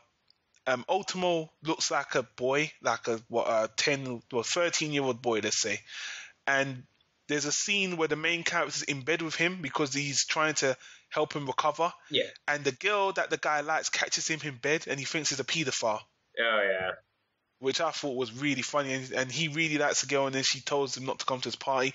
I know it sounds really juvenile, people, but, ultimately, I got to say, the thing that threw me about the manga is when I heard that Stan Lee was doing a collaborative effort with another mangaka, I was expecting something more westernized. Yeah. But it turned out to be a lot more manga-ish than I expected. I was like, this is very similar to everything else. It's not really, the storyline's very basic. It's not a bad story. It's enjoyable enough, but I was kind of like, Stan Lee coming up, this seems like it's something any kind of Japanese guy would come up with, really. Yeah. But it was entertaining enough. And again, I just like the fact these, the East and West were working together. Yeah. But in terms of my, opinion of the manga itself, I was just a little bit disappointed with what they came up with, because it was just, in the grand scheme of things, predictable. Yeah. The thing that I thought just reading the first volume is that it kind of dawned on me. I was just, especially near towards the end of the first volume, where this is a minor spoiler, people, they do reveal that Ultimo and Vice are not the only two of these dolls. There's others out there. Yeah. And for me, at that point, I just kind of realized and went, wait, this is Zatch Bell. Yeah. Like, thank you. That's even better example, yeah. Yeah, and I think part of it is just that whole thing, like, as you mentioned, it feels more manga-based, and I think it is just that thing, as I mentioned, that Stan Lee's just came up with the general premise and the concept, and then he hands it off to artists to kind of do whatever they want.